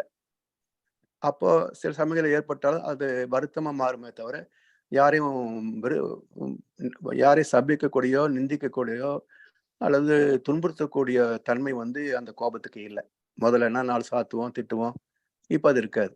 அப்ப அந்த கோபம் வருத்தமாக இருக்குமே தவிர வெளிப்படாது. இப்படி சில மாற்றங்கள் இருந்து கொண்டிருக்கும். இதுவும் கடந்து எல்லாத்தையும் ஒரு சாட்சி பாவனையாக எதையும் பந்தப்படாம பார்க்கணும்னு சொன்னா, அது ஞானத்தின் உச்சகட்டம் அது. அது மிக கடினமான இடமும் கூட. அது நம்முடைய பயிற்சியும், ம். நம்ம கொண்டு வந்த சஞ்சித கர்ம வினையினுடைய தூய்மையும் பொறுத்து தான் அந்த இடத்த தொட முடியுமே தவிர, எல்லாரும் அந்த இடத்த தொற்ற முடியாதுங்கய்யா. ஆனா நம்ம எல்லாரையும் வெறுக்காம இருக்கக்கூடிய ஒரு நிலைமை வந்துரும் இல்லைங்கய்யா? நம்ம ஆ, ஆமா. ஓ!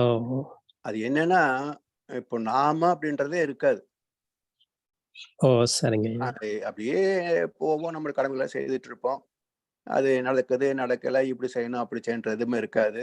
அது இயல்பா யாரோ பிளான் பண்ணி போட்டு குடுத்த மாதிரி, நாம அப்படியா செய்துட்டு போற மாதிரி, ஒரு நீர் ஓடும் பாதையில, அதன் பாதையிலேயே படகோட்டுவதைப் போல இலகுவா போகுமே தவிர, எதிர்நீச்சல் போடுற மாரி இருக்காது. ஓ! அதேபோல மிக நண்பன், விரோதி, பகை, உறவு இப்படி பேதமெல்லாம் இருக்காது. அப்படியே ம். எப்பவோ நமக்கு ஒரு துன்பம் செய்த ஒருத்தனை பார்த்தாலும் கூட, "என்னப்பா நல்லா இருக்கிறியா?" அப்படின்னு ஒரு கேட்கிற அளவுக்கு தான் இருக்குமே தவிர, "ஓ! இவன் அன்னைக்கு அப்படி பண்ணிட்டானல்ல, ஐயோ! அப்படின்னு எண்ணம் வராது. ஓ! சிறப்புங்க இதெல்லாம் ஐயா. ஞானத்துடைய அதே மாரி அந்த திருவள்ளுவர் ஒண்ணு சொல்றாங்கல்ல, அதாவது "எப்பொருளை யார் யார் வாய் கேட்பினும்" அது மாரி 2 ம். குறள் சொல்றீங்களா? "எப்பொருள் எத்தன்மை தாயினும்" அப்படின்னு. ஆமா, ஆமா. அதுல இப்போ ஒரு ஒரு நமக்கு பக்கத்துல உள்ள பொருளெல்லாம் பார்க்குறோம்னு வச்சுக்கங்களேன். ஒரு ஆஹா. பேக்கையோ, ஒரு சட்டையோ, இல்ல ஒரு பேப்பரோ எதையோ ஒண்ணு நம்ம உபயோகப்படுத்த இல்ல போற வழியில பார்க்கறது எல்லாமே நம்மகிட்ட இருக்கிற அதே உயிர் தான் அது உள்ளார இருக்குன்றத உணர்ந்துட்டோம்னா, அது ஒரு பெரிய சந்தோஷம் தான் இல்லைங்களாய்யா? அது பெரிய விஷயம். அதுதான். அதாவது "வாடிய பயிரை கண்டபோதெல்லாம் வாடினேனேன்ற" மாதிரி, தன்னைப் போல பிறரை நினைக்கக்கூடிய அந்த தகைமை வந்து விட்டாலே அது தெய்வீகம். அவங்கலாம் நடமாடும் தெய்வங்கள். ஓ! அதெல்லாம் எப்போ ஒரு சில நேரத்துல வருதுங்களே ஒழிய, அது ஆமா. சில நேரங்கள் வரும். வந்து ஆமாங்கய்யா. பல நேரங்கள்ல அது இருக்கிறது இல்ல. ஓ! சிறப்புங்க ஐயா. நன்றிங்க. நன்றிம்மா. வாழ்க வளமுடன். வாழ்க வளமுடன். வாழ்க வளமுடன். நன்றிகள் ஐயா. ஐயா, நான் ரெண்டொரு கேள்வி என்று சொல்ல முடியாத ஐயா, சில விளக்கங்களை பதிவை பின்பு கேட்கும் போது சில விளக்கங்களை பெற்றுக் கொள்வதற்காக சில சின்ன சின்ன விளக்கங்கள் கேட்கிறேன் ஐயா. அந்த பைபிளை பற்றி சொல்லுகின்ற போது குறிப்பிட்டு முதல் நாள் நிலத்தை தோற்றினார், பின்பு நீரை தோற்றி, அவ்வாறு அந்த 7வது நாளை ஓய்வு நாளாக பிரகடனப்படுத்தினார். அந்த ஓய்வு நாள் என்றதுன்ற சிக்னிபிகன்ஸ் என்ன ஐயா, அதன் முக்கியத்துவம் என்ன? அதாவது இந்த வரலாற்றை அறிவதற்கான ஆன்மீக நாள். இதெல்லாம் மனிதன் தெரிந்து கொள்ள வேண்டும் அப்படின்றதுக்காக மற்ற வேலைகளெல்லாம் விட்டுட்டு ஓய்வாக இருந்து தன்னை பற்றி சிந்திக்க வேண்டும். நான் யார் அப்படின்றத சிந்திக்க வேண்டியதுதான் அந்த ஓய்வு நாள். So Sunday is not holiday, it is holy day. Holiday. Okay. ஐயா, என்னொன்று ஐயா, இந்த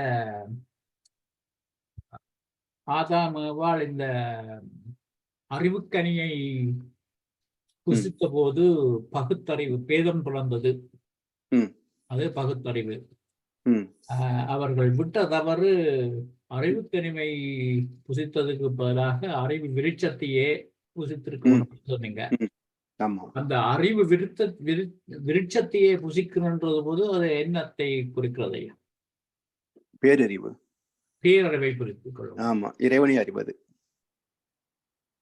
பகுத்தறிவு அதாவது பழம், அது விருட்சத்தை அறிவது. அப்ப பகுத்தறிவை உள்ள மனிதன் பேரறிவை தன்வசமாக்கிவிட்டால் இவனே தெய்வமாக வாழலாம். அந்த பேரறிவிலை அடங்கியிருப்பது பகுத்தறிவுக்கு மேலாக அந்த பேரறிவு அடங்கியிருப்பது என்னன்றதுதான் நம்ம சுத்தொழி தத்துவத்துக்கு வரணும். ஓகே. ஏன்னா முக்கியமா இறைவனும் அறிவும் தான் முக்கியமா பேசுறோம். மற்றது எல்லாமே 6 தன்மைகள் இருந்தாலும் கூட அந்த 6ஐயும் செயல்படுத்தக்கூடிய இயல்பு அறிவுக்குத்தான் உண்டு. அறிவு இல்லைன்னா ஆற்றல் அப்படின்னு எழுச்சி பெற்றிருக்காது. அறிவு தான் ஆற்றலாக மாறுகிறது. அப்ப அறிவின் எழுச்சியே ஆற்றல், அறிவின் எழுச்சியே மனம். அதனால தெய்வத்துக்கு அறிவு என்று சொல்வதுதான் ஒரே மாற்று சொல்லாக இருக்குமே தவிர அதுக்குள்ள ஆற்றல் இருந்தாலும் ஆற்றல் தெய்வம் சொல்ல முடியாது. அது ஒவ்வொன்றாக தன்மாற்றம் அடைகின்ற போது தன்மாற்றம் தெய்வம்னு சொல்ல முடியாது. ஆனா அனைத்துக்கும் மூலமாக பேஸ் ஒரே ஒரு கூறு எதுன்னா அறிவு தான் அனைத்துமாக மாற்றம் பெறுது. அந்த வருகின்ற வழிகளைத்தான் தன்னெழுச்சி, இயல்போக்கம் இப்படி எல்லாம் பேசலாமே தவிர அடிப்படையில் தெய்வமும் அறிவும் ஒன்றே. அப்படி என்றால் ஐயா, இப்ப சிவம் சக்தி என்று பார்க்கின்ற போது சிவம் அறிவு தெய்வம், சக்தி அப்ப தெய்வமாகாதான்? சக்தி தெய்வமே தான் சக்தியா மாறுது. தெய்வமே தான் சக்தியா மாறுது. அப்போ சிவம் சக்தியாக மாறுகின்ற போது சிவமே சக்தியானதுனால அது சிவசக்தி. சிவசக்தி இருமைத்தன்மை. இங்க சிவம் இருப்பாக மட்டுமே இருக்கிறது. அது எழுச்சி பெற்று சக்தியாகின்ற போது அறிவே சக்தியாக மாறினதுனால, அறிவே இயக்கமாக மாறினதுனால அது டுயல், துவைத்தம் 2. அப்ப அது சிவசக்தி, அர்த்தநாரி. இது இணைந்து விண்ணாகிற போது அது கணபதி.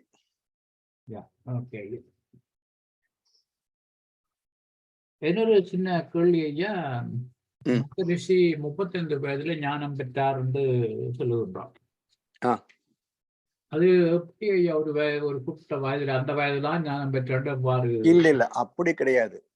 அப்ப 35 வயது என்பது ஒரு கோர் பாயிண்ட் கிடையாதுங்க. பொதுவாக அந்த இப்போ ஆதிசங்கரர், இயேசுபிரான், புத்தரு எல்லாரும் பாக்குற போது கிட்டத்தட்ட அந்த 30-35 அந்த ஏஜுக்குள்ளதான் அந்த நிலைக்கு வந்திருக்கிறாங்க. ஏன்னா மாணவ பருவம் கடக்கிற போதுதான் சிந்தனை சுயமாக சிந்திக்க ஆரம்பிக்கும். ஆம். ம். அப்போ 14 வயதுக்கு மேல சுயமாக சிந்திக்கின்ற போது பொருள் வயப்பட்ட வாழ்க்கையில எல்லாரும் இருந்தாலும் ஞானிகள் வந்து ஆன்மீக வயப்பட்ட சிந்தனையில தான் வருவாங்க. ம். அப்ப இந்த 14 வயதுக்கு மேல என்ன ஏதென்று தன்னைத்தானே சிந்திக்க ஆரம்பிக்கிற போது, வாழ்க்கையின் அனுபவங்களை சிந்திக்கிற போது, கடைசியில அவங்க பெறக்கூடிய விடை வந்து இதுவாக இருக்கும்.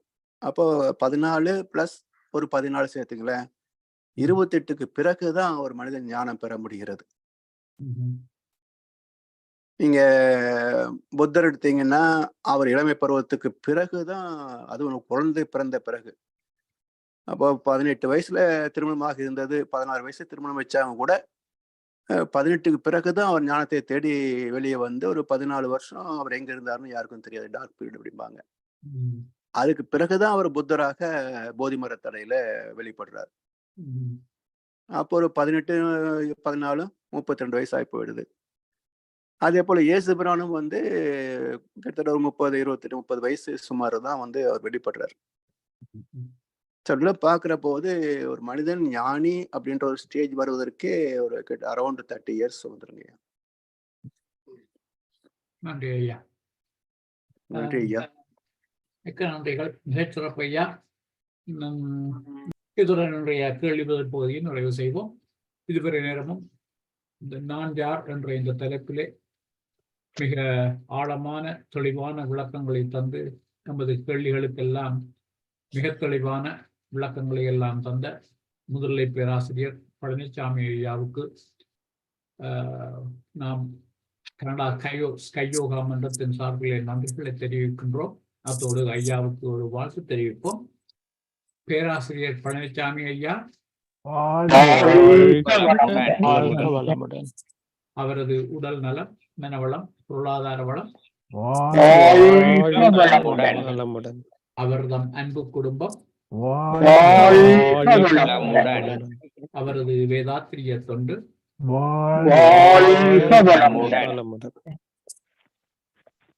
இப்பொழுது உலக நல வாழ்த்துப்பாடை நிறைவு செய்வோம். சுந்தரலிங்கம் ஐயா. நன்றிகள் ஐயா. உலக நல வாழ்த்து. உலகமெல்லாம் பருவமழை ஒத்தபடி பெய்யட்டும், உலகரெல்லாம் தானியத்தை உவப்புடனே பெருக்கட்டும், பல தொழில்கள் புரிகின்ற பாட்டாளி உயரட்டும், பகுத்துணர்வில் தொகுத்துணர்வு பண்பாட்டை உயர்த்தட்டும், கலகங்கள் போட்டி பகை கடந்தாட்சி நடக்கட்டும், கல்லாமை கடன் வறுமை களங்கங்கள் மறையட்டும், நலவாழ்வை அளிக்கும் மெய் ஞான ஒளி வீசட்டும், நம் கடமை அறவாழ்வின் நாட்டத்தே சிறக்கட்டும், நம் கடமை அறவாழ்வின் நாட்டத்தே சிறக்கட்டும், நம் கடமை அறவாழ்வின் நாட்டத்தே சிறக்கட்டும். வாழ்